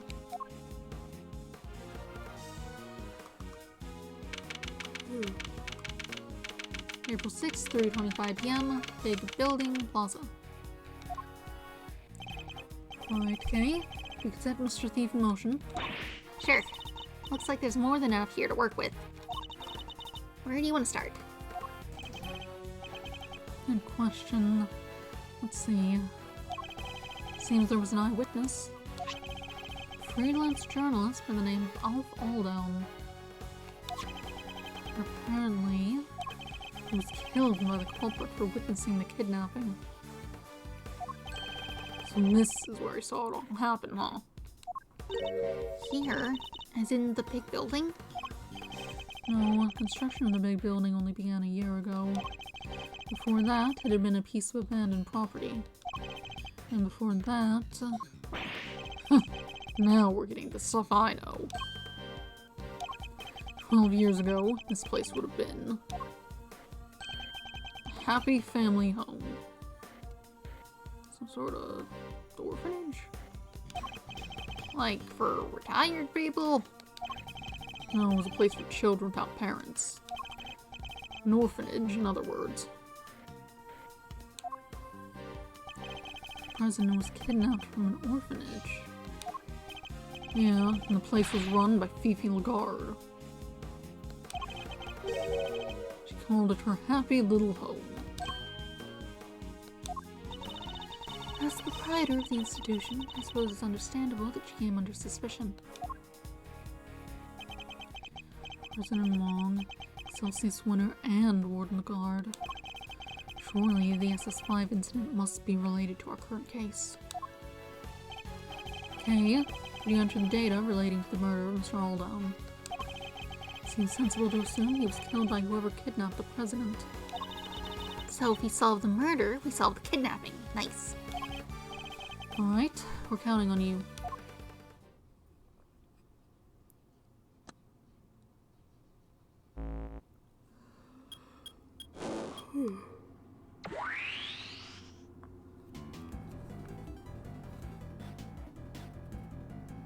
I'm not sure you should actually be able to walk up there. There should be a real building that way.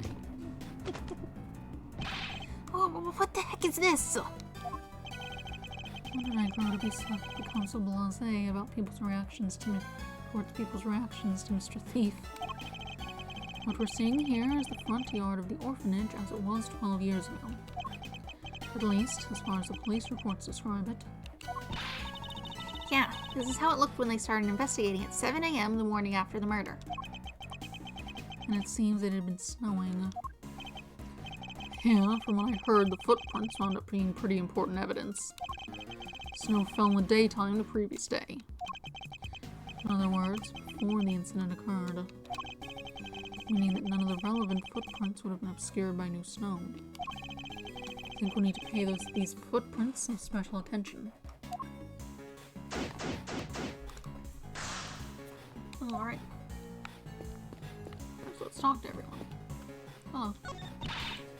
How dare you, Scruffy! Don't you dare tell anybody. I'll just deny it anyway. Hey, Mr. Edward, you gotta help me out here, sir. What's the matter, detective? It's about the SS5 incident. What else? I know Chairman Winter is in charge anymore and all, but the top secret file being available to us so quickly after his removal, something seemed off.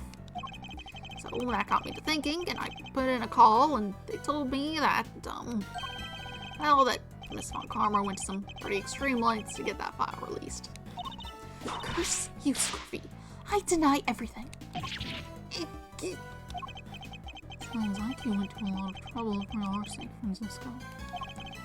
Don't worry, your efforts won't be for nothing.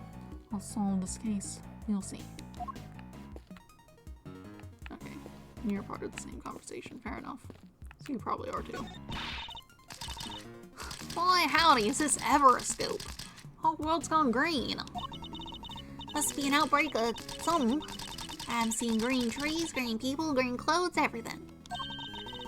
They must be real sick if even their clothes are green. Looks like we wound up slap bang in the middle of the right dang place at the right dang time. Sure did, Chief. I don't think we're going to get a word in edgewise here, Mr. Edgeworth. I don't think we want to. Right. Small sets of footprints. These footprints go towards the body and come back.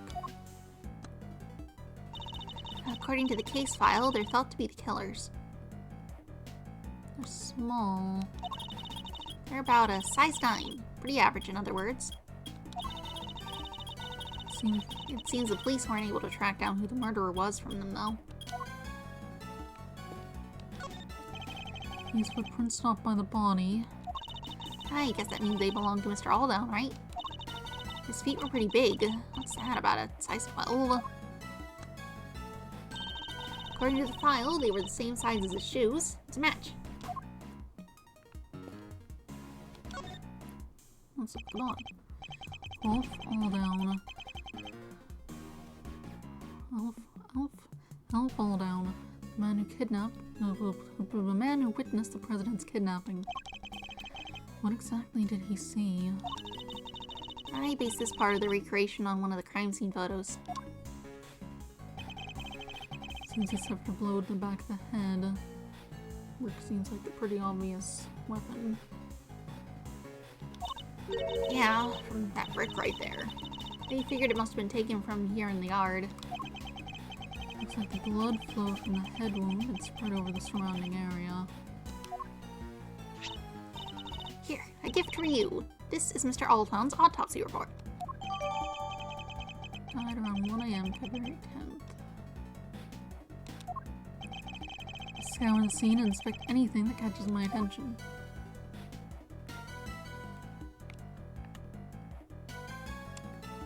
Cell phone. The cell phone must belong to the victim. You're right. Yeah, it says here in the file that Mr. Alldown made a call while he was watching the kidnapping. A call to whom? His girlfriend. Seems he called her when he saw the president was there. But she didn't pick up, so he left a message. That's in here too, if you want to hear it. Please. Hey, Rosie, it's me. I guess you're asleep already. Anyway, I'm here at the orphanage. Something weird's going on. President Wong is here for some reason. And there's another... Damn it! The light's out, so I can't quite see, but... It looked like he was being kidnapped. Anyway, probably nothing, but I should let you know...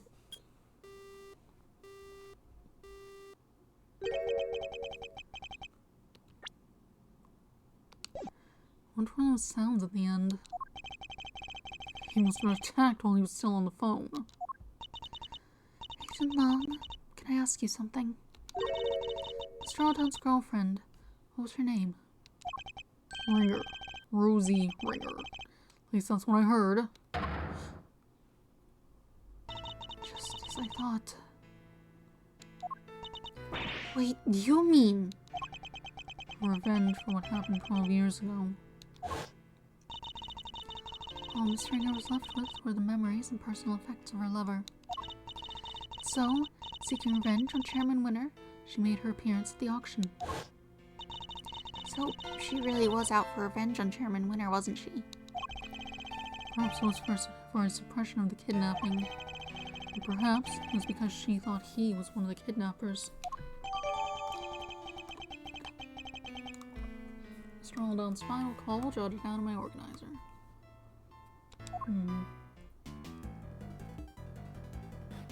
Body itself. Alf Alldown, freelance journalist. Killed after witnessing the kidnapping of President Wong. Even in the recreation, it's pretty gruesome. It's even worse than the actual crime scene photos. That's a lot of blood. Seems mostly to have come from the back of his head. As you can see, that area is completely caked. Yeah, the autopsy report said that's where he was hit with the brick. Indeed. Imagine his attacker must have snuck up on him from behind. Looks as if he's clutching something in his right hand. Oh, yeah, they mentioned that in a file somewhere. Let's see. According to this, it was a button. A button? Torn from the attacker's clothing, perhaps. Bloody button. What is his? Big obvious flower. Somebody dropped a yellow flower here. I think this one symbolizes the desire to steal treasures. Hey, you can't just make these things up. What we can say is that it looks to be different from all the other flowers in the planter. Huh, so what's it doing here? But indeed, we should examine the planters too. I must be right. Somebody must have stolen it. It's a stolen treasure. Looks like those lion lilies. Okay, I think this one might actually symbolize the growing anger of a former prosecutor. blood. Fresh blood. Plenty of it. According to the autopsy report, he died from loss of blood due to the blow to the back of his head. Yes, and that blood spread out over the entire area. I doubt anybody could have bled that much and survived. Anyway, this certainly seems to confirm what the autopsy report suggests. Hiccups, why?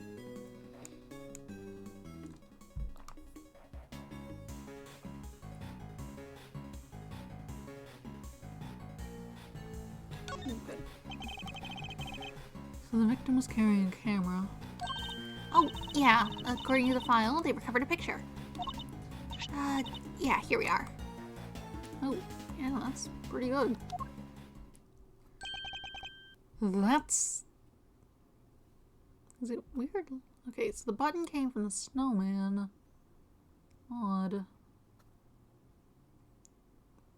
He would have grabbed it before he took this picture. Why? Unless the other person grabbed it and put it in his hand? That would be weird, though.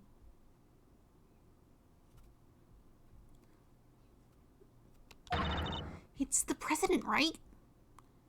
His hair's brown, but that might just be the lighting. And somebody's pointing a gun at him. This must be what Mr. Aldon witnessed. So the person in the trench coat is the kidnapper? Yes, I imagine that they were trying to conceal their identity. But if Agent Long's father's theory was correct, the person wearing that trench coat is Warden Lagarde. How come they only found the one picture?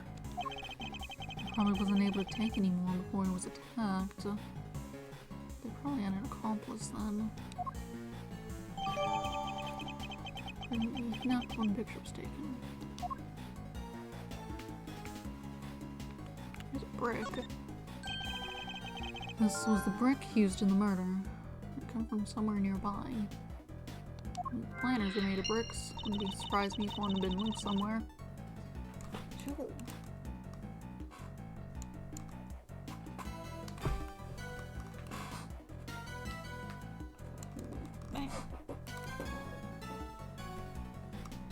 There's stuff made of bricks all around the yard here. They probably took it from somewhere nearby, huh? I'm not seeing anything else to look at in this image. I'd have to come back later to do something, but... Please, I can speak with you.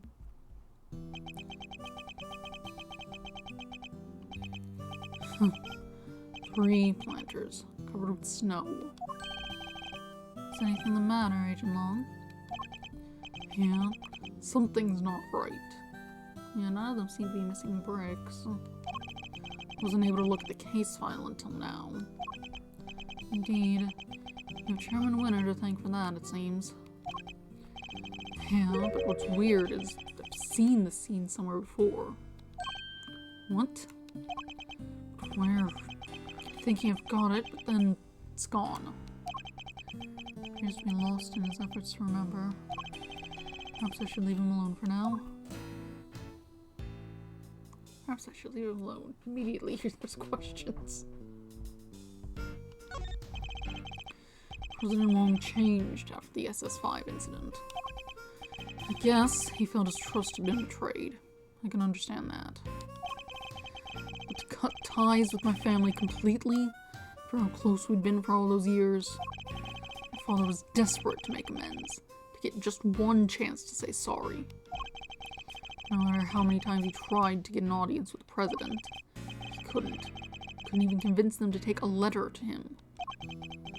One time he came home covered in bruises. Who knows from where? Bodyguard, maybe? Sorry. There's no point in making you sit through old stories that won't change anything anyway. I'll be the judge of that. It's warm and fuzzy as ever, I see. Not that I expected any different. I wonder if it is the same person. There's nothing necessarily to suggest that it wouldn't be, but... That is to say, President Wong being the same person or not.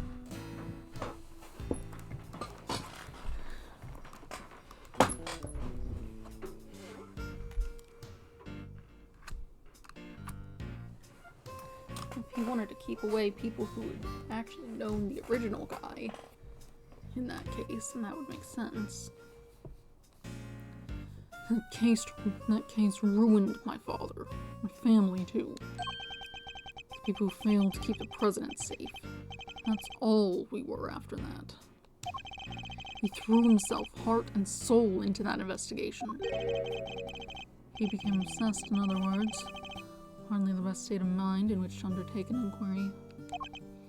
Well, you really don't pull your punches, huh? Look, just don't go thinking I'm only doing this because of my dad, okay? That investigation was solid. His work was meticulous and it was accurate. It always was. He interviewed every single one of those kids, and he made sure they told him everything. Wonder if he learned anything of value.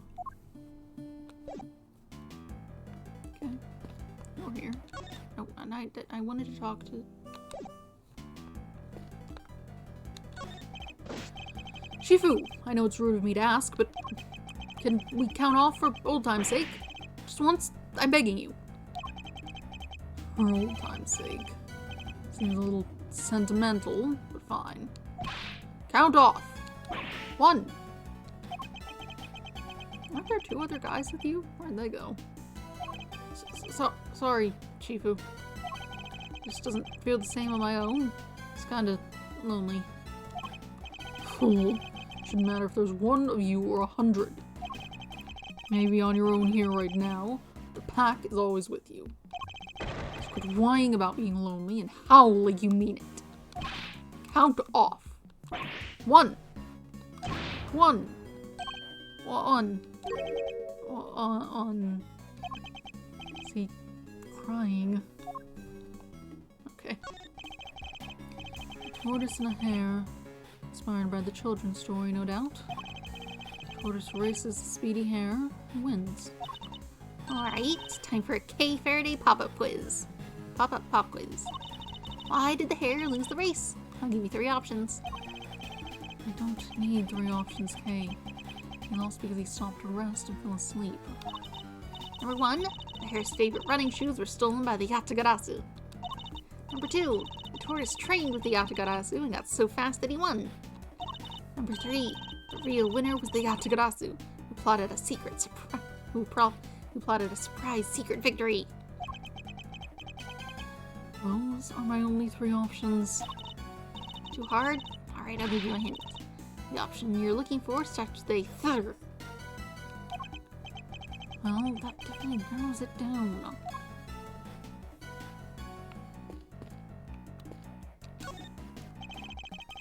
Looks chillier than your chilliest look out there.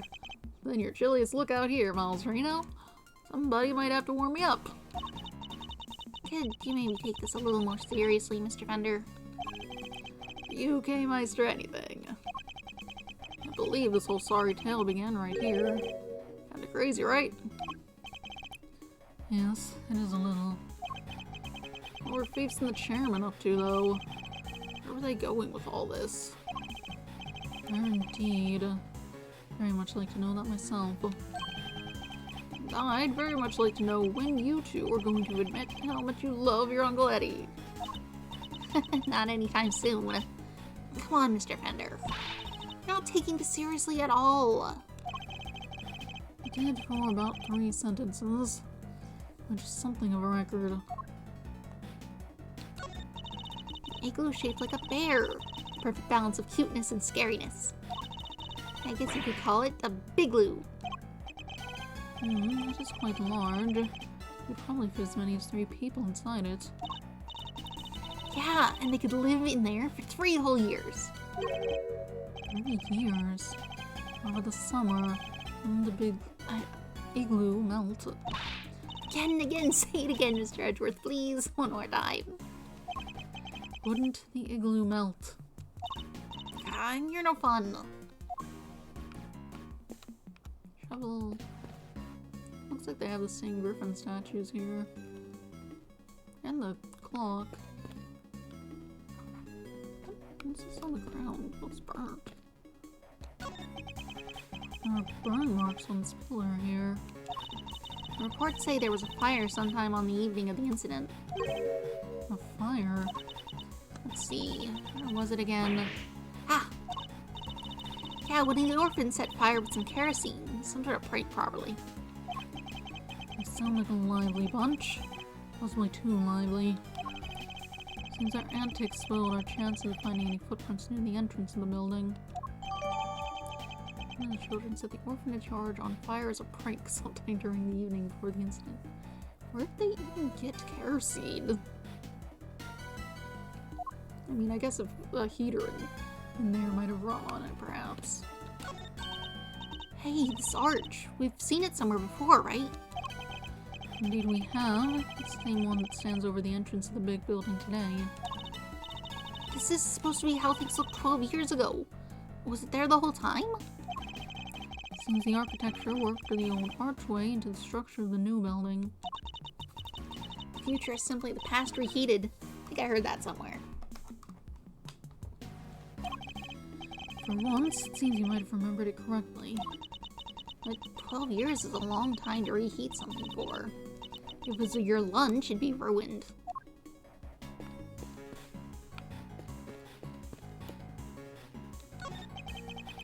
These planters. According to the case file, the yard stretched around the 3 sides of the orphanage. And there were 3 planters on each side. Okay. Yes, planters arranged in a very particular pattern.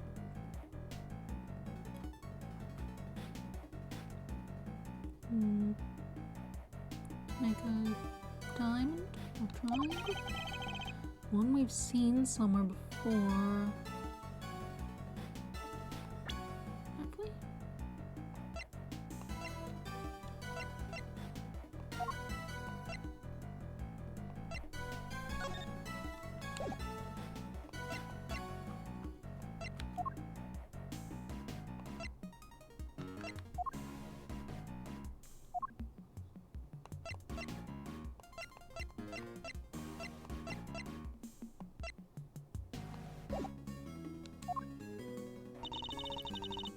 There aren't many flowers, but I guess it was the middle of winter. Yes, but look at that one. It's bright yellow. Weird. How come there's only one? Wait, it looks like somebody dropped it. That's a lion lily, if I'm not very much mistaken. A very member of the family. Lilia... say... whatever that is. A lion lily, you say? Wait, didn't Judge Cavell give President Wong some lion lilies? What is the same flower doing here? This can't be coincidence, can it? believe this particular cultivar is from Asia, where it's said to symbolize the bond between parent and child.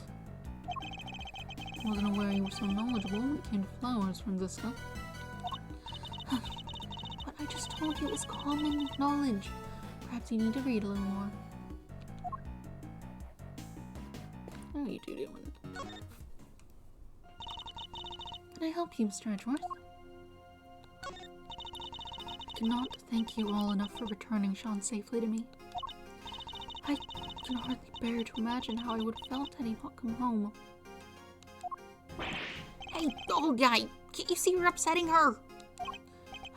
That was not my intent at all.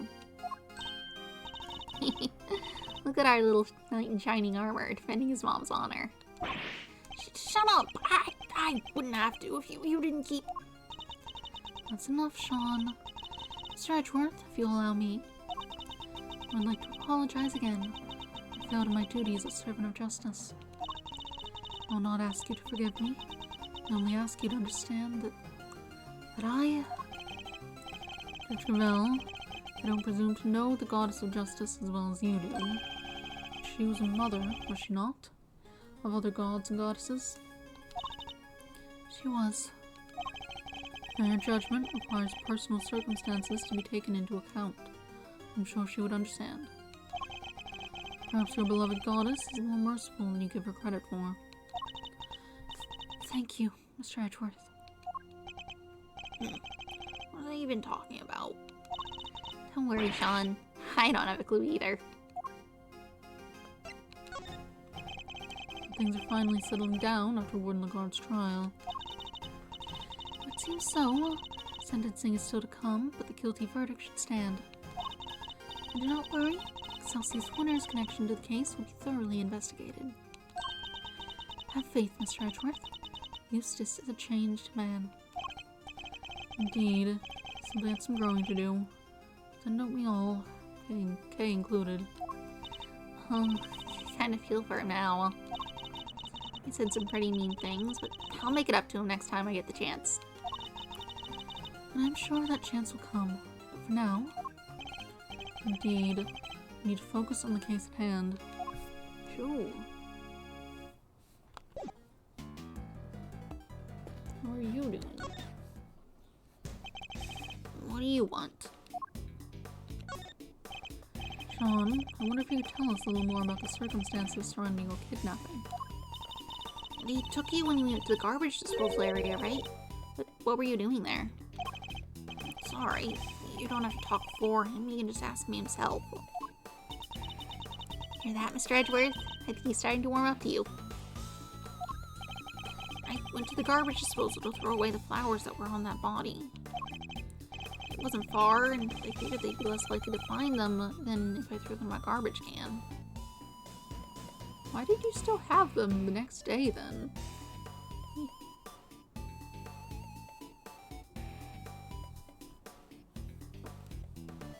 Like, that was a while. Why'd you still have them?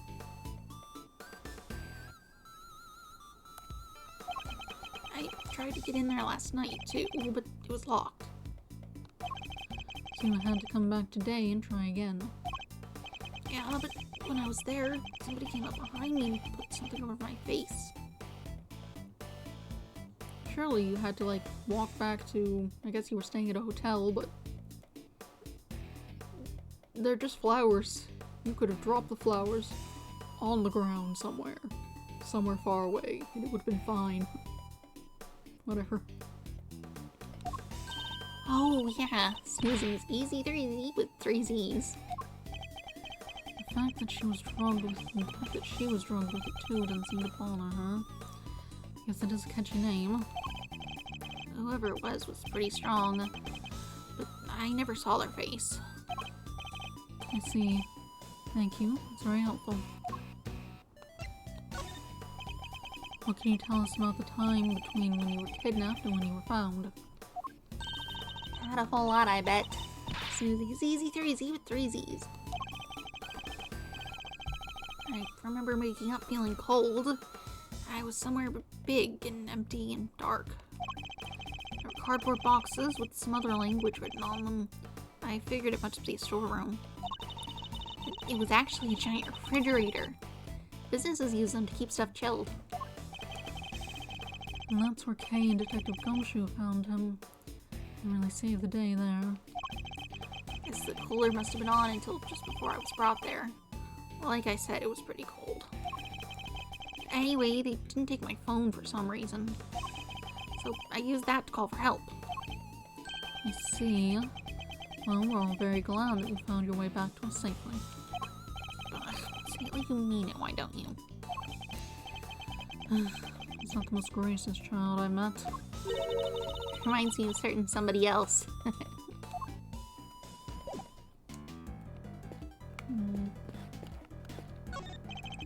It's a porch swing with an elephant's face on it. And behind it is what appears to be a motor. You know what every dedicated swing fiend always wonders, don't you? If they can swing all the way over the top and back again. Maybe a motorized swing could finally make that dream come true. Wouldn't that be a little dangerous? What dream isn't, huh? Nothing ventured, nothing gained. True, but hardly applicable in this case.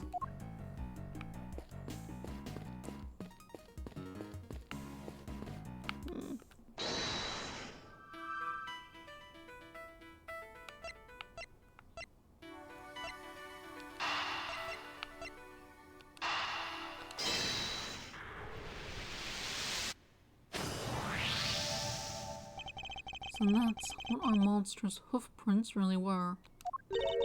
Wait, what? Recall the arrangement of the prints. Now compare it to that of the planters. Whoa! That's right. I believe the footprints are located exactly where our planters once stood.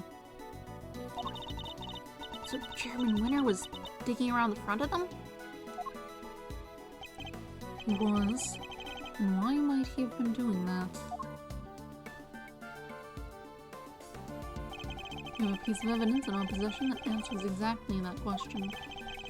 This piece of evidence shows why Mr. Chairman Winter might have been digging for planters.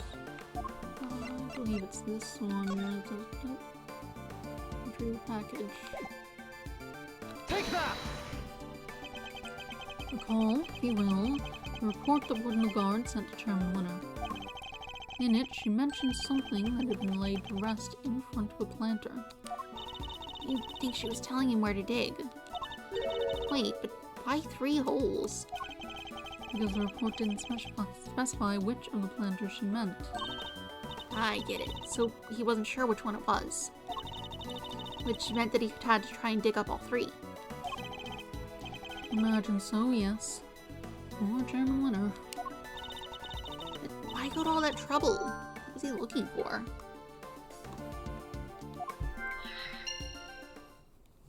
I think that's about all we can learn from the scene for now. Alright, how about I try to show you how things looked earlier on that night? That would be very much appreciated. Could you take us back to the moment at which the victim was witnessed the kidnapping? Sure, I'll use the photograph you took. Here goes nothing.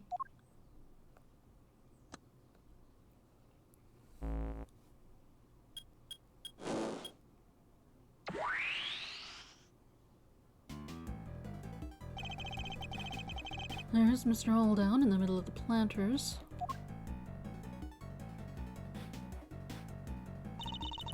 And there's the president and his kidnapper out by the road. My father based his investigation on the evidence Alldown provided. That was why he thought the kidnapping and the orphanage were connected somehow. And how he wound up suspecting Fifi Lagarde. She was the one running the orphanage at the time. Exactly. When the case went to trial, Celsius Winter put a big hole in that theory. He did. Yeah.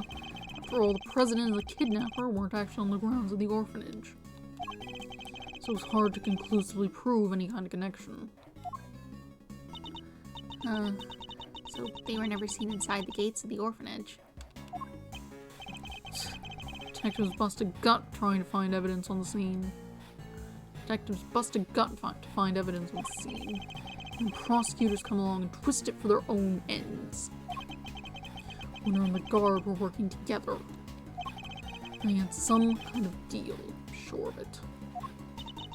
So you're saying that Chairman Winter was working with the kidnapper?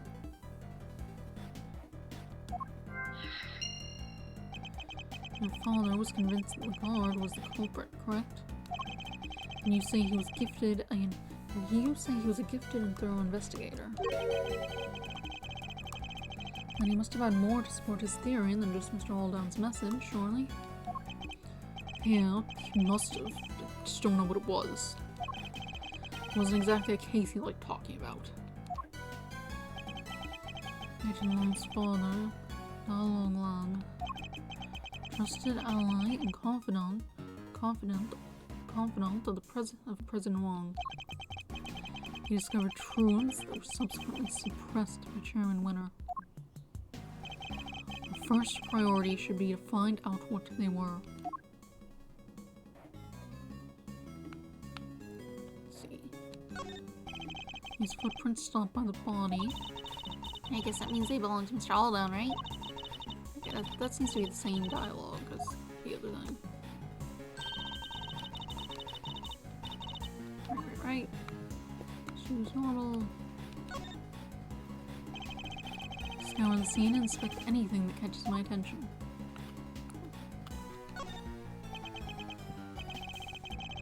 Lee Junwong was president of Zhang Fall even back then. Does he look any younger? It's kind of dark. Can't really tell.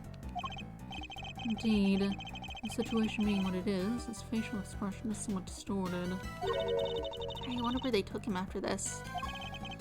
I don't know that yet, but depending on how our investigation progresses, we may find out soon enough. President's kidnapper. We should see if we can judge anything based on their appearance. Roger that, Red Leader. Alright, let's have a look at you. First thing to note is that they're holding the president at gunpoint. Trying to look all cool and tough, waving a pistol around. Whoever it is, they suck. Their coat and hat completely cover their face, so unfortunately we can't identify them that way. Turning their collar up and pulling their hat down, trying to be all mysterious. I hate this kidnapper.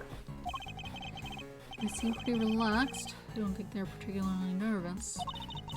Yeah, hand in the pocket. Classic show-off move. You suck, you suck, you suck. Okay, that's... What? You said to judge them by their appearance. Well, yes, but I didn't mean it like that.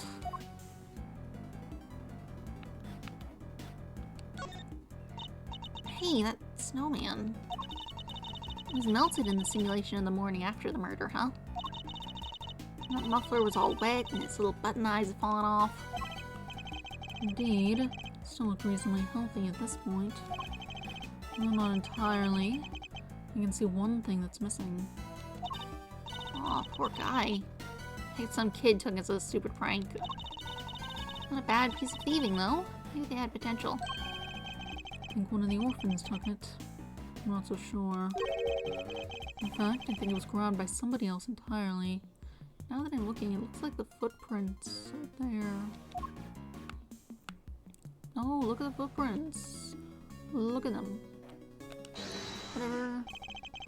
Accumulated the evidence.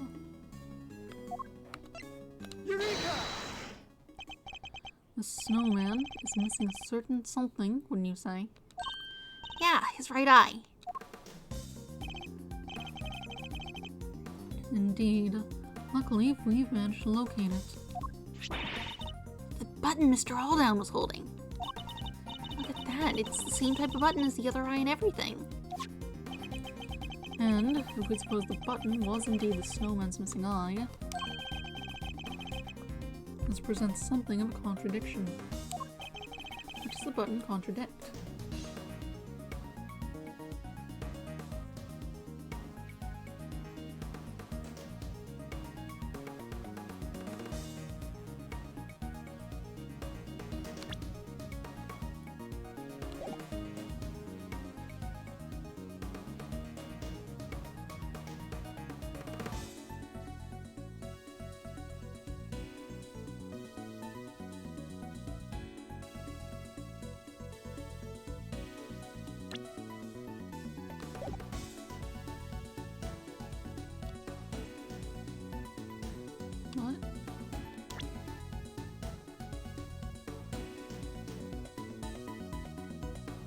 do you mean?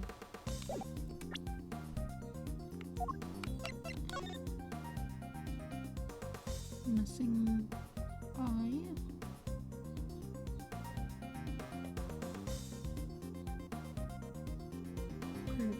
Contradicts the victim's location? Maybe. The victim was clutching the button, and the button was covered with his blood, which means he must have grabbed it after being attacked. Fun little hypothetical, shall we? What if, after being struck, Mr. Alldown lost his balance and reached out to grab something to steady himself? A snowman. The snowman wouldn't have supported him, so he would have grasped the button and continued falling. I get it. So you're saying that he was near the snowman when he was attacked? I am, within arm's reach to be precise. He's currently nowhere near that close. Right, but his footprints only go so far as the planter. He never came back this way. What if they weren't his footprints? I think we need to look at all the prints again. Alright, I'll take us back to the scene when Mr. Alldown's body was found.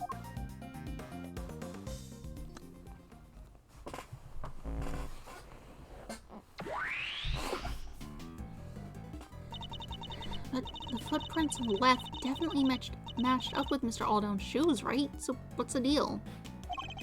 Let's take another look and see if we can't figure it out. Can we really be sure that these are Mr. Alldown's footprints? Well, they're the same size at 12, which is pretty big. The prints match his shoes. Shoes do look kind of big on him, though. He also goes straight to the middle of the planters where his body was found. But as we've established, when he was attacked, he fell and grabbed the button from the snowman. I'm more concerned about getting the picture. If that were the case, who took that picture? Unless he took it while he was bleeding out from a concussion, maybe. Which could explain why it was still there. They didn't notice he had managed to do that. But then he wouldn't have seen it and called?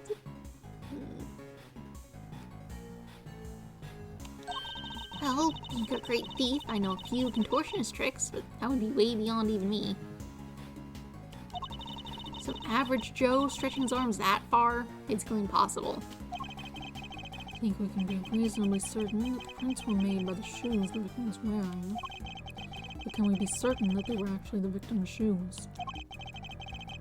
Perhaps we should take another look at them. So let's see. These shoes, as the case file says, they match the footprints, but these aren't the victim's shoes. I'm sure of it. What do you mean? Look how the laces are tied. Will they look a little strange to you? Yeah, the laces are the problem. What's more, they don't appear to fit properly. Not actually Alldown's shoes. They appear to have been placed on his feet by the culprit after the murder took place. The laces. So these prints, they go right up to where the victim was found, and they stop right by his feet. But they didn't actually belong to him. So are the prints by his head his? The ones that lead away and come back? No, I don't think so. They're too small. So neither set belongs to him. And how did he get here? Could have been carried. That's easy enough. He didn't walk. He was carried. The killer. Indicating Alldown's body and moved from elsewhere. So then, where did the murder take place? Was it really over by the snowman, as we suspect?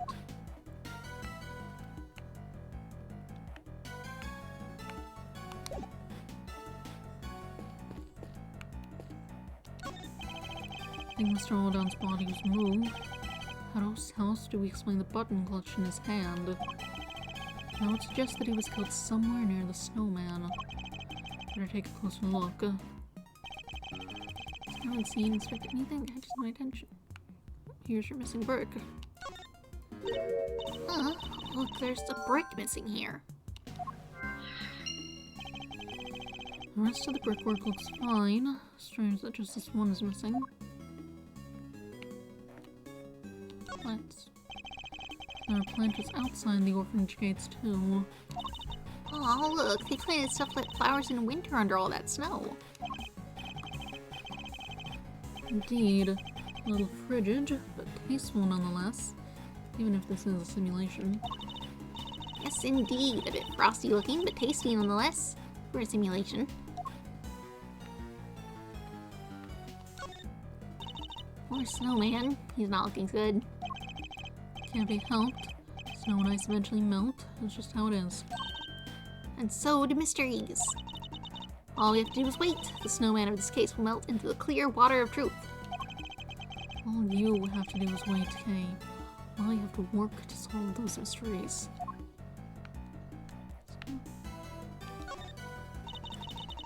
Size 9 footprints going towards the body and away from it. Case file says they must have belonged to the murderer. They grow fainter as they get closer to the orphanage gates. That's just because there's less snow over there now. Over here now. Be that as it may, it certainly doesn't help in matching the prints up with the name and face. So.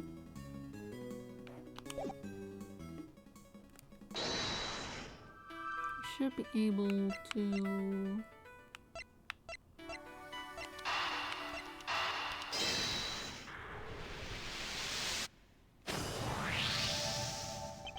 Seems quite likely that the missing brick was the one used in the murder, when you say. Taken right next to the snowman. Oh, yeah, now that you mention it, they're the exact same shape and size.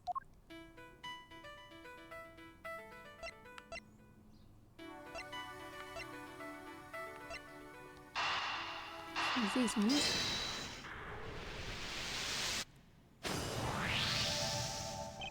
I think we have to conclude that the murder actually happened over by the snowman. Right. The button came from there, and the brick, too. Indeed. And what's more, if the murderer took the brick from right by the snowman, and then tried to sneak up on the victim all the way over by the planters... Mr. Alldown would have seen them right away. Exactly. I think we need to update the simulation, Kay. Mr. Alldown wasn't standing by the planters. He was next to the snowman. Gotcha. Alright, here goes.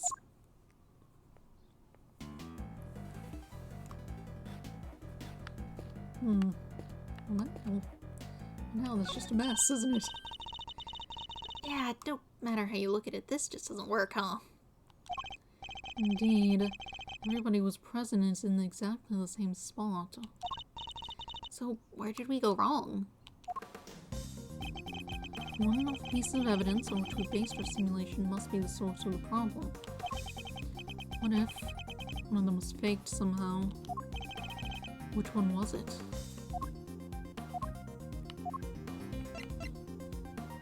Take that! Can we really be certain that this picture was taken by Mr. Alldown? Huh? What do you mean? We know that whoever killed him moved his body. Why would they have done that?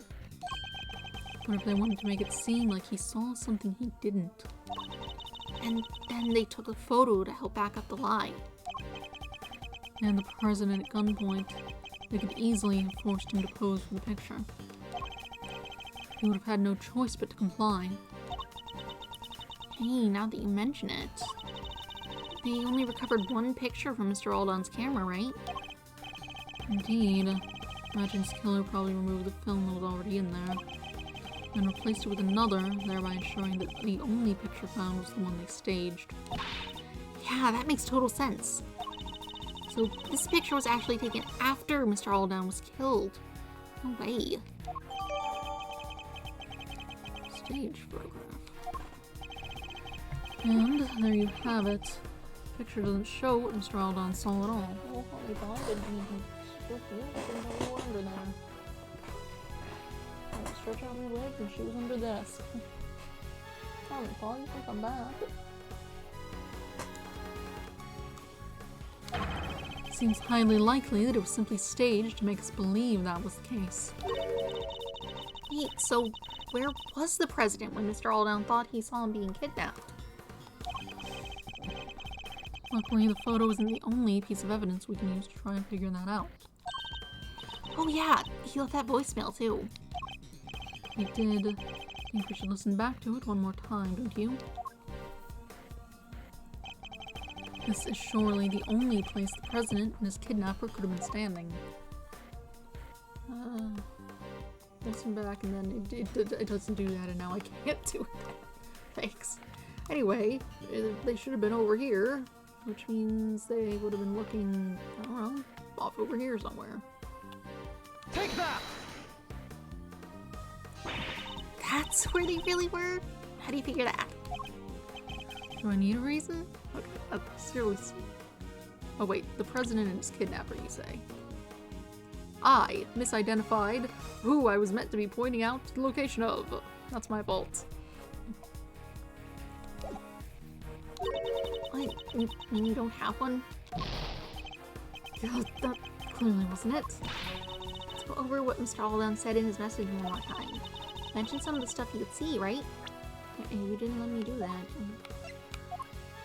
Sort of thought it would pop up automatically, but it didn't. Hey, you're already asleep, something weird. Something wrong, there's another, the light's out, I can't quite see. It did. I can use that to help us figure out where they were standing. Anyway. Take that! Recall this statement from Mr. Alldown's voicemail. Damn it, the light's out. 2 of the lights here in the yard are broken. Yeah, he must have been talking about the one over by the building. Alright, you update the simulation to reflect everything we've learned. Sure.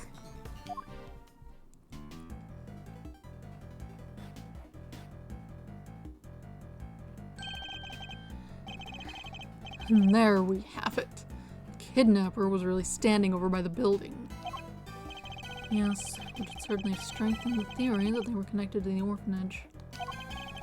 So they moved the body and staged the photograph to distort the picture painted by the voicemail. Which helped them undermine the case that the orphanage... which helped them undermine the idea that the orphanage was involved when the case went to trial.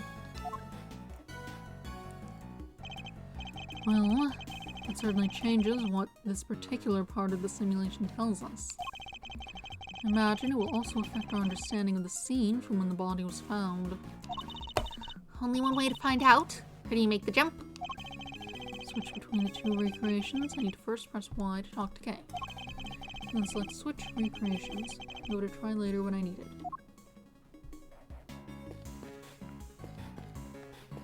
Your dial was pronounced. Look at it. So mistaking it, this is where Mr. Alldown actually took his pictures. Before being attacked by the murderer with a brick from the planter just behind him. After being attacked, he collapsed, grabbing the snowman's right eye as he fell.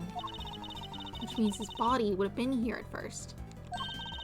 Would have been here at first, and not where we thought it was before. Indeed, we should examine the area where we previously thought it fell, too. Snowman with one eye missing. Comes up to about... and it comes out up to about my shoulder. That's a super heavyweight contender right there. Those kids weren't messing around. Never mind its weight and size. I think we need some slightly more in-depth analysis here. Well, it has a bucket for a hat, buttons for eyes, and a nice fluffy muffler. The full snowman uniform. And it looks like it can't wait for me to punch and kick it into 1,000 tiny snowman pieces. Perhaps if we could keep things a little less subjective, okay? Well, I guess it is pretty tall. What Mr. Alldown wasn't killed here between the planters at all. Then, what's this blood doing here? Things have changed considerably in terms of what the simulation is showing us. But if we want to look more closely at this blood, I think we'll be better off looking at the simulation with the point in which the body was discovered. What are we waiting 24. I'm ready when you are. Between the two, I'll have to press Y. Okay. Give me a minute. Yes, I want to check around some other stuff like this. These planters. That's not what I was trying to look at. According to the case file, the yard stretched around 3 sides of the orphanage. And there were 3 planters on each side. Yes, planters arranged in a very particular pattern. We've seen some before. Shame there aren't many flowers, but I guess it was the middle of winter. Yes, but look at that one. It's bright yellow. I've seen this. I've seen the dialogue. It's not counting, it's the same dialogue, so I can't even skip past it. Please. This is the same dialogue, I've seen it. Please stop talking. I understand. We already covered this.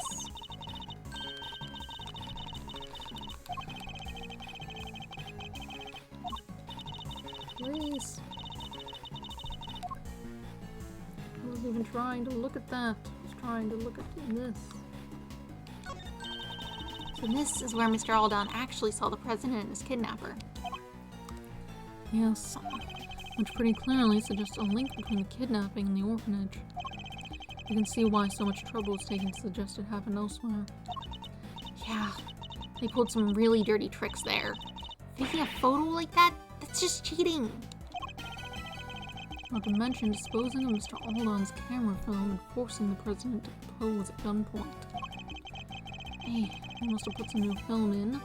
They must have put in some new film, then staged the photo immediately afterward. And if Chairman Winter was involved, he would have changed or hidden other evidence as well. Certainly doesn't help that the SS5 case file was classified until just recently. Yeah, but he's behind bars now, and the truth is coming out at last. Indeed, though much still remains unclear. You look very closely at the differences between this and the previous simulation.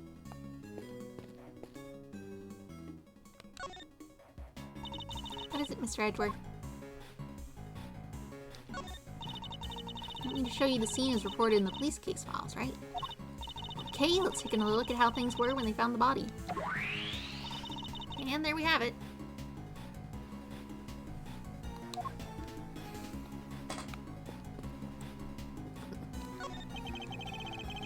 So this is where Mr. Alden really met his fate. But he was moved in order to make the scene consistent with the staged photograph. Over to the spot between the planters. So the footprints, the fact that they go over there and come back. Yes, I think that tells us something important. That they were left by whoever carried him over there.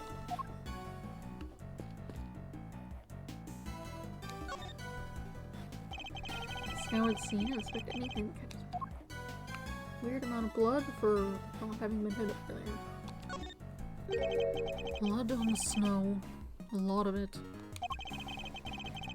Certainly looks as if a murder occurred here, doesn't it? Wait, we just figured out that Mr. Alden was killed over by the snowman, right? We did. This blood might belong to somebody else. What? The police report said that the blood was Mr. Alden's. Need I remind you that the case was overseen by Chairman Winter.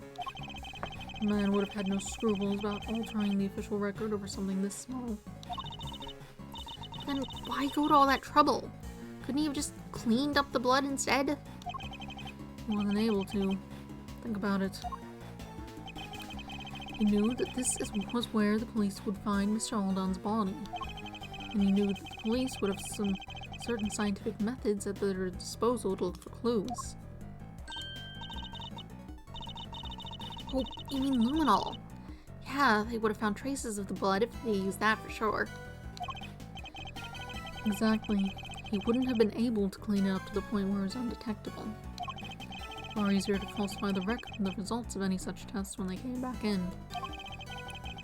Simply been a matter of replacing the official results with a doctored copy. Eesh. Now we've been looking at forgery this whole time? That sucks. Wait, but it says Mr. Alden's clothes were covered with blood too. It does. And, if they were, Seems entirely believable. Suggests that whoever's blood this is, it wasn't yet dry when Mr. Aldown's body was placed here. I get it, which means that the other person's blood was spilt not long before Mr. Aldown was killed. I think it does, yes. But if that's the case, doesn't that present something of a contradiction? What wasn't Aldown's? What else could it have been?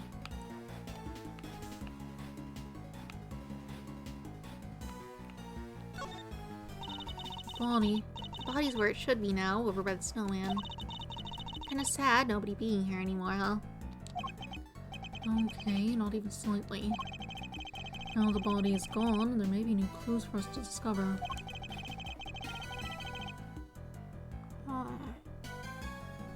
Let's go over the scene with a fine-tooth comb one more time. Yes, sir. Understood, sir.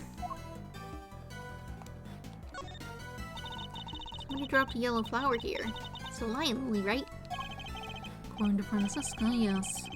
Originally from Asia, if I recall correctly. Yep, and she said it symbolizes the pond being painted or tiled, right? It was the bond between parent and child, Kay.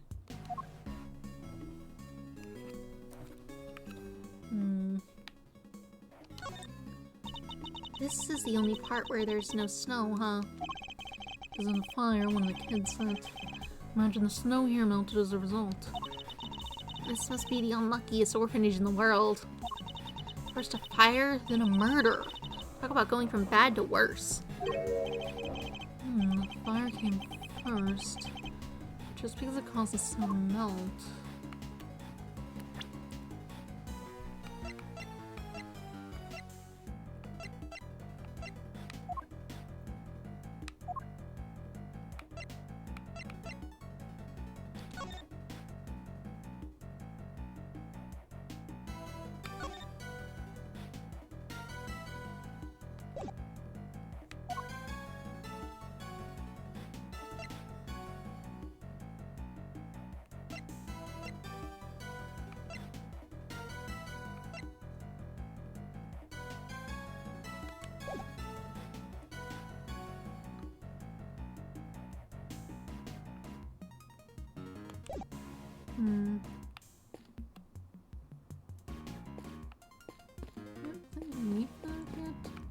I mean, I suppose I probably do. Or I should. Is there anything in here?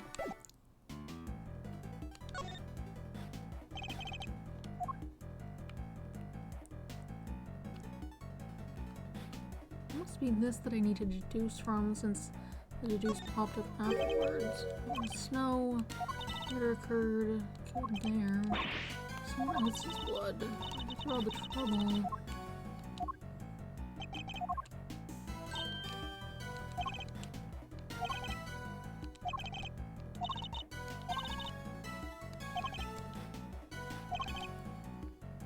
Isn't it dry? Other person's blood is not long before Mr. Aldown was killed. If that's the case, does that present something of a contradiction?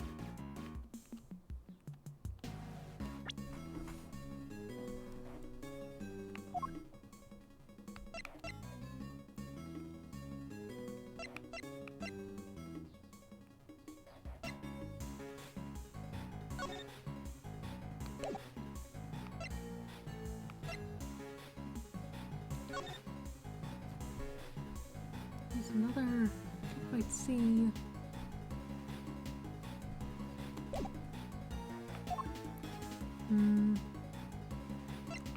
What is it?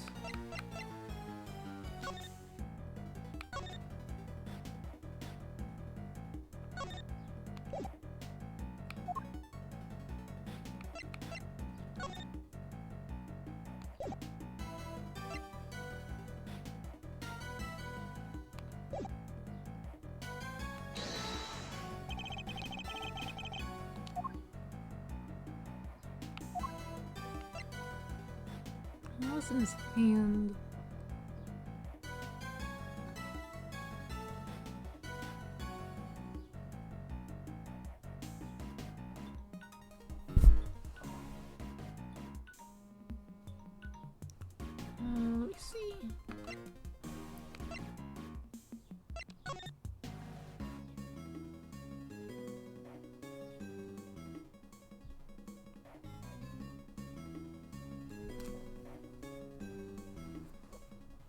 Could it be this?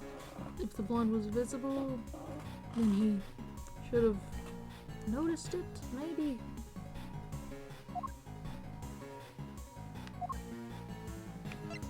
Or the blood being his on the button, but that was in his hand. Eureka! No. This piece of evidence clearly contradicts what we're seeing here. Oh, it does? Can't wait to hear this. Contradicts it how exactly? Like this. If you don't know, you can just say you don't know, you know. Better think this over again. Snow was melted by the fire, right? When did the fire happen? Need to take another look and think about that. Fire. Sometime in the evening before the incident.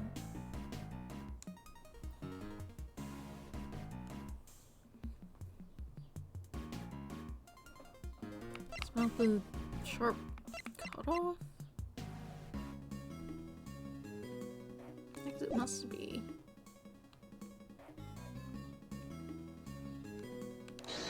You're saying the fire was set to hide evidence.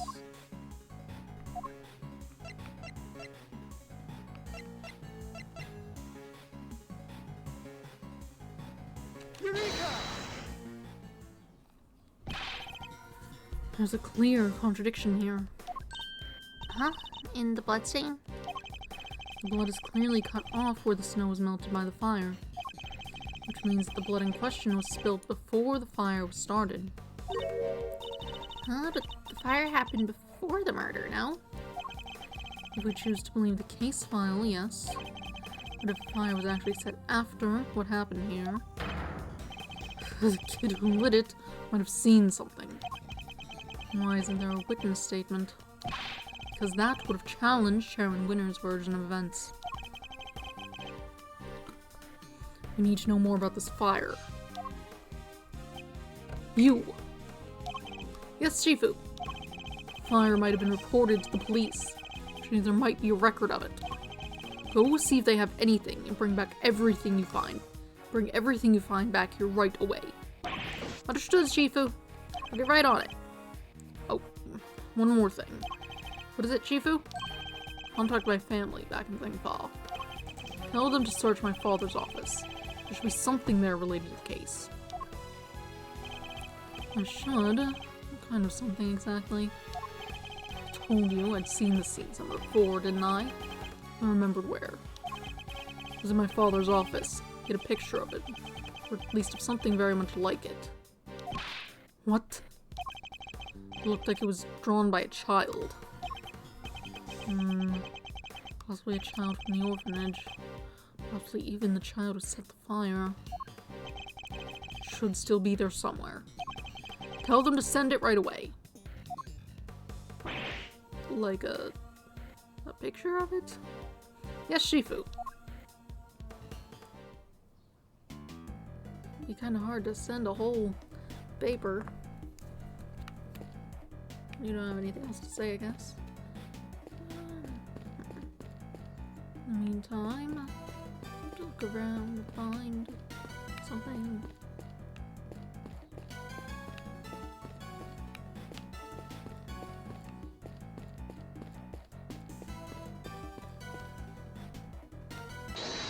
Are these helping yet? I don't... Like, that could help involved, but I'm not sure what he would have dug up.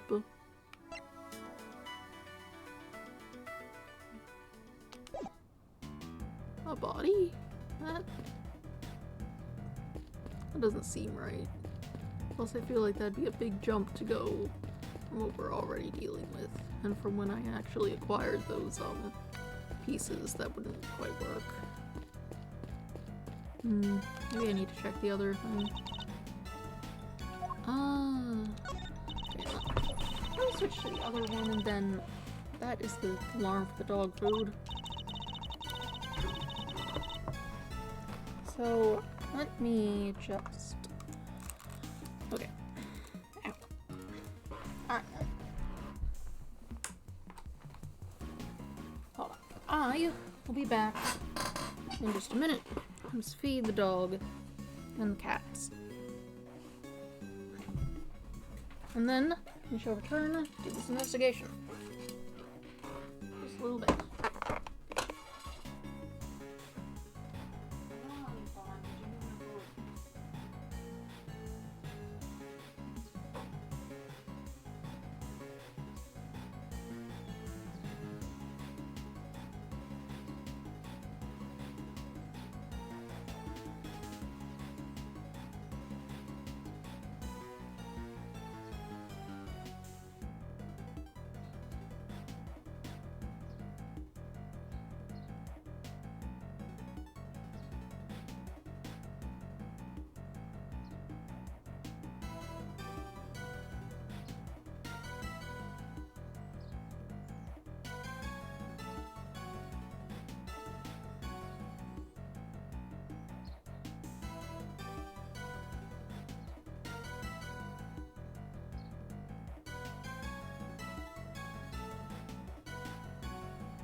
宙の果てに光が出てとしても宇宙の謎はわからないまま偉くもないし立派でもないわかってるのは胸のドキドキ答えでもない本当でもない信じてるのは胸のドキドキ胸のドキドキだけ Alright Returned, filled up my water, fed the animals. Set that back up. Stream looks good from here, right? Yeah. Ah, this one. Alright. Let's take a look. Let's try switching scenes to see what's up over here. Any further to be gained from that? Oh wait. No. There are burn marks on this pillar here. The report says there was a fire sometime on the evening of the incident. Fire. Let's see. What was it again? Ah! Yeah, one of the orphans set a fire with some kerosene. Some sort of prank, probably. They sound like a lively bunch. Possibly too lively. Seems our antics will have a chance of finding any footprints near the entrance of the building. That's just the same dialogue as earlier. What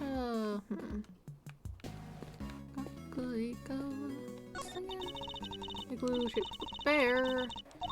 I think that's just the same dialogue as the other thing. What about the summer?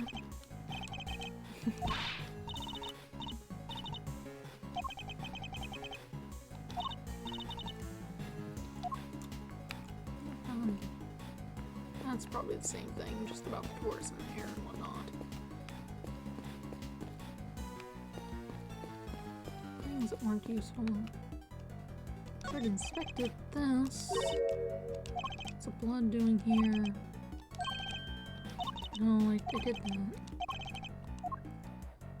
Maybe I am supposed to put these last two things together. I don't feel like it does state involvement, but it doesn't state what. So I don't feel like that. Sure, okay. If Chairman Winner was involved in President Wong's abduction, it seems likely that whatever he dug up yesterday has something to do with the kidnapping. Oh, I get it. You do? You bet I do. We're talking treasure, right? Loot. He must have been digging up the ransom money. Ransom money? $100 million is an awful lot of cash. Burying it would have been a good way to keep it hidden until the heat died down. Certainly seems like a possibility. Glad you agree. Monster footprints data. Results of winner. Okay. That's what we were missing. Suppose that makes sense.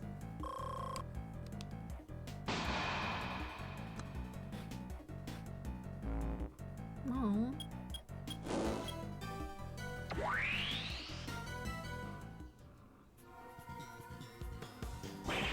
Shifu, I'm back. I brought everything the police had on fire, and I also brought the picture from your father's office. Oh, and one more about time. Where were you, huh? Well, hand it over. Let's take a look at this mysterious picture, shall we? This is it. This is the picture I remember. Alright, he's got a bouquet, he's got a plush. Spring bunny. The other person there has a plush. They seem to be... Oh wait, it's that guy. The guy who was blind and was a murderer guy. Is he in here? No, there he is. This guy. Bloody Dharma Canis. That's it. He's got his weird dog. Meow, meow, meow. Why are you yelling? He's just doing the same meow every time. What is he doing? J-Paw. Hold on.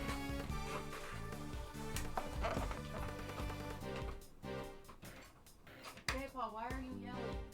Where are you? J-Paw.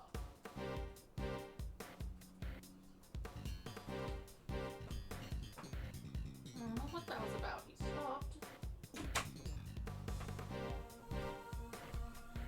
Stopped yelling when I opened the door. I did not see him. I don't know where he's at yelling. He's probably fine. He's probably just sad. He put his paws in the water bowl and now there's too much dirt in it or something.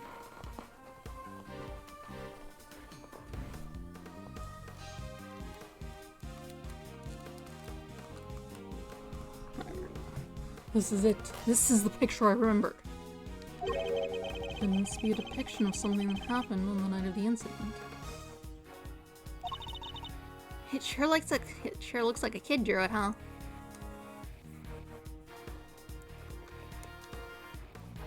I feel like the angle's a little too much for a kid. In that angles exist at all.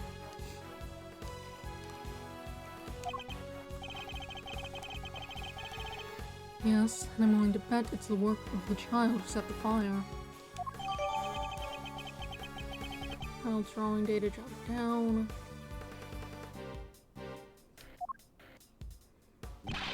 Shifu, there's... What now? Look, it'll have to wait, okay? Now, Mr. Prosecutor. Why do you think my father kept this? I imagine he acquired it at some point during his investigation. Although, I have no idea why he would have chosen to keep it to himself. Can we see the case file for the fire, too? Sure, here. You'll just give me a moment to read through it. Seems the boy who started the fire snuck out of bed on the evening of the incident.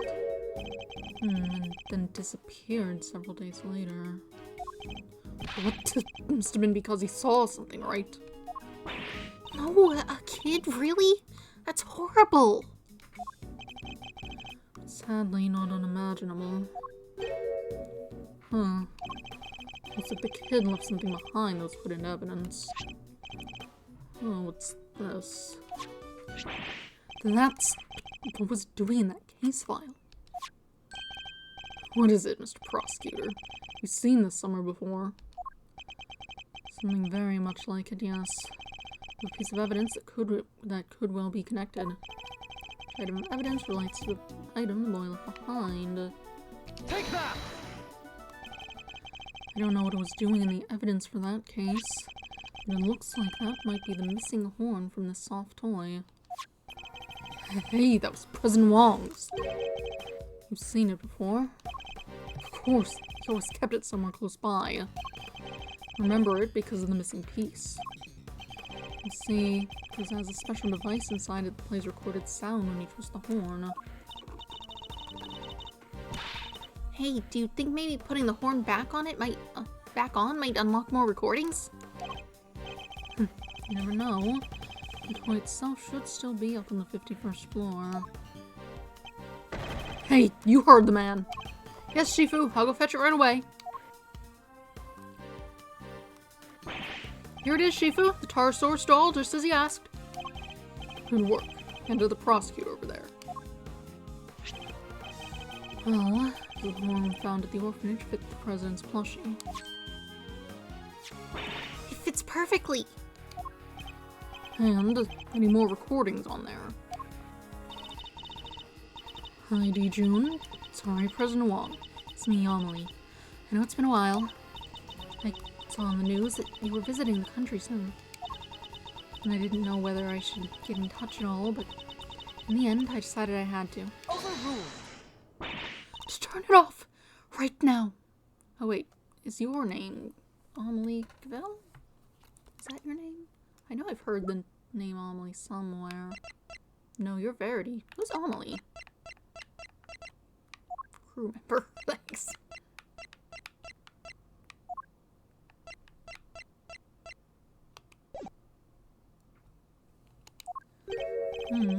It's on the Church Gavelle. Are you okay? Just turn it off, please. You see, I had a baby. Beautiful little boy. You're a beautiful little boy. Sorry, that's pretty much all I wanted to tell you. Well, except I called him Sean. Sean Fenn. It has a nice ring to it, don't you think? No! Noisy. Cars driving down the alleyway. Yeah, I guess that makes sense. He wouldn't be biologically your kid, because the ages do not make sense. Sean Fenn. Kid. And also that, I'll be at the orphanage on the evening of the 9th. I'll be waiting in the front yard. I thought you could meet him if you'd like, even if it's only just this once. I know you're a very busy man, but anyway, that's where we'll be. Goodbye.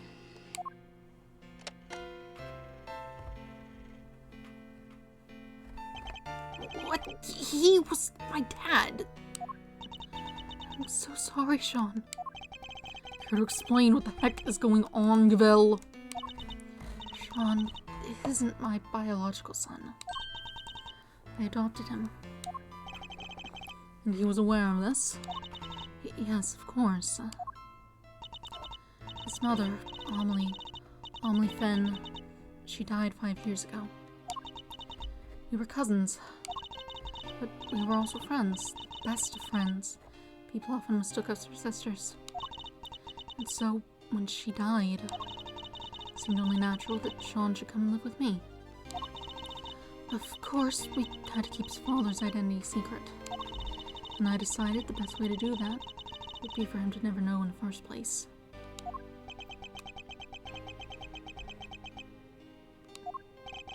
That's quite a lot to learn from a recording made on a seemingly innocent toy.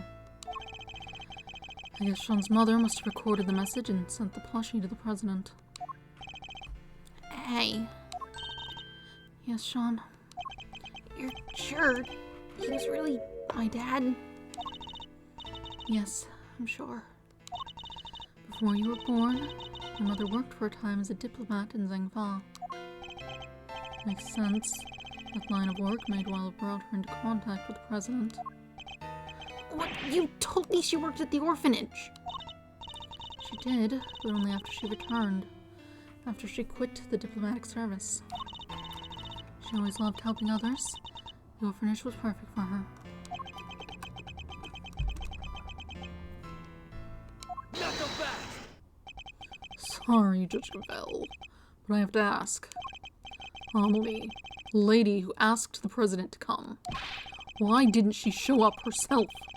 Why isn't she anywhere in the files related to the SS5 incident? She never made it to the rendezvous that night. Someone was tailing her. How about those Chairman Winners doing? Well, sadly, we can't prove it. Nah. Fine. Whatever it is. Go away. And because she couldn't make it, she never saw the president again. Get away from my head!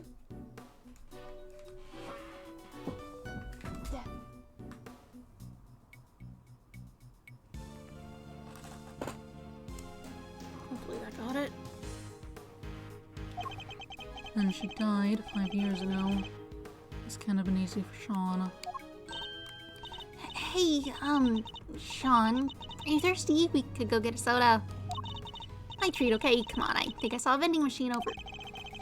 I can't buy myself a soda. This is important. It's about me staying. Oh, that didn't work at all.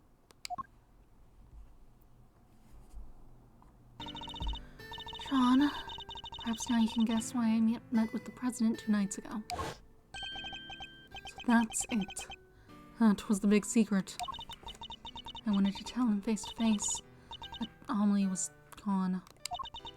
But also that you were alive and well. More than well. But I... Makes sense now. No wonder Judge Gravel was so keen to avoid sharing the details of their meeting. Yeah. She would have had to share the truth about Sean, too. That was why I took the lion lilies with me. So there would be no doubt that I knew Amelie, and that I knew her well. These flowers bore special significance for the two of them, you see. President Wong gave Amelie a bouquet of lion lilies in the early days of their romance. But now, he too is dead.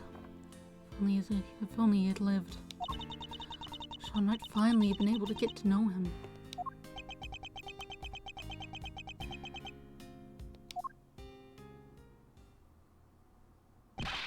Shifu! I've been waiting for the right time to say this, but... What is it? You've been hovering there this whole time. Can't it wait? They sent something else from Zhengfa. President Wong's will. What? President's will, huh? He gave my father medal after medal. They'd come up with new ones just for him. In the end, there were no medals left to give, so he made us the keepers of his last will and testament. Those medals, duty, and our greatest pride. Our family jewels.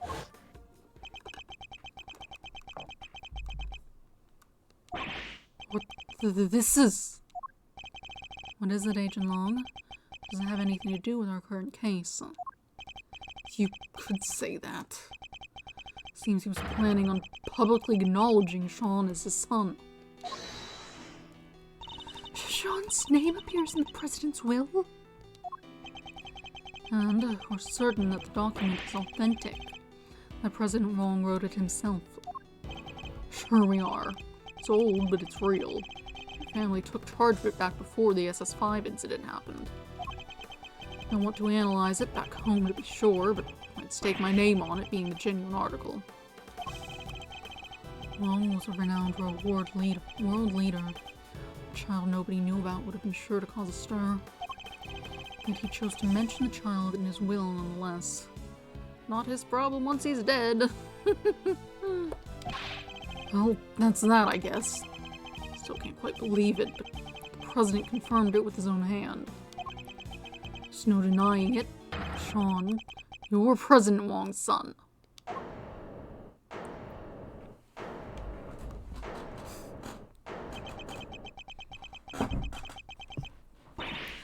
Sean! Oh, goodbye. Sean!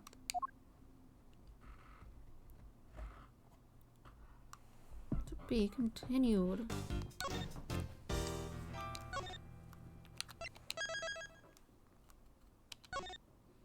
Let's see. 10:10, and I was supposed to stop early in order to, be ready to go to do something. So,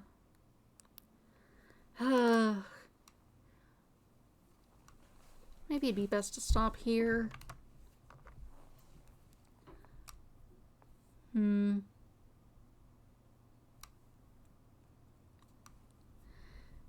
Yeah, I needed to do something and whatever, so I guess I'll stop here, and on Monday we can get back to it.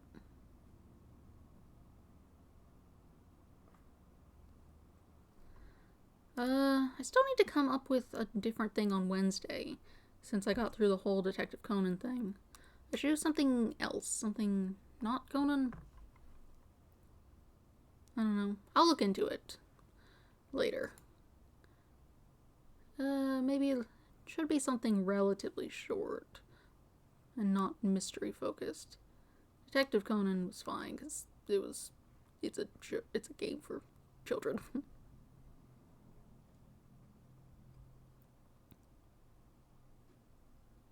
This also is, I suppose, but less so. Less for, like, tidy children. Anyway. Yeah. So I'll just stop here, and I'll come back on Monday, and we will play more Ace Attorney. Yes. Suppose that's all there is to cover. Have a nice day. Goodbye.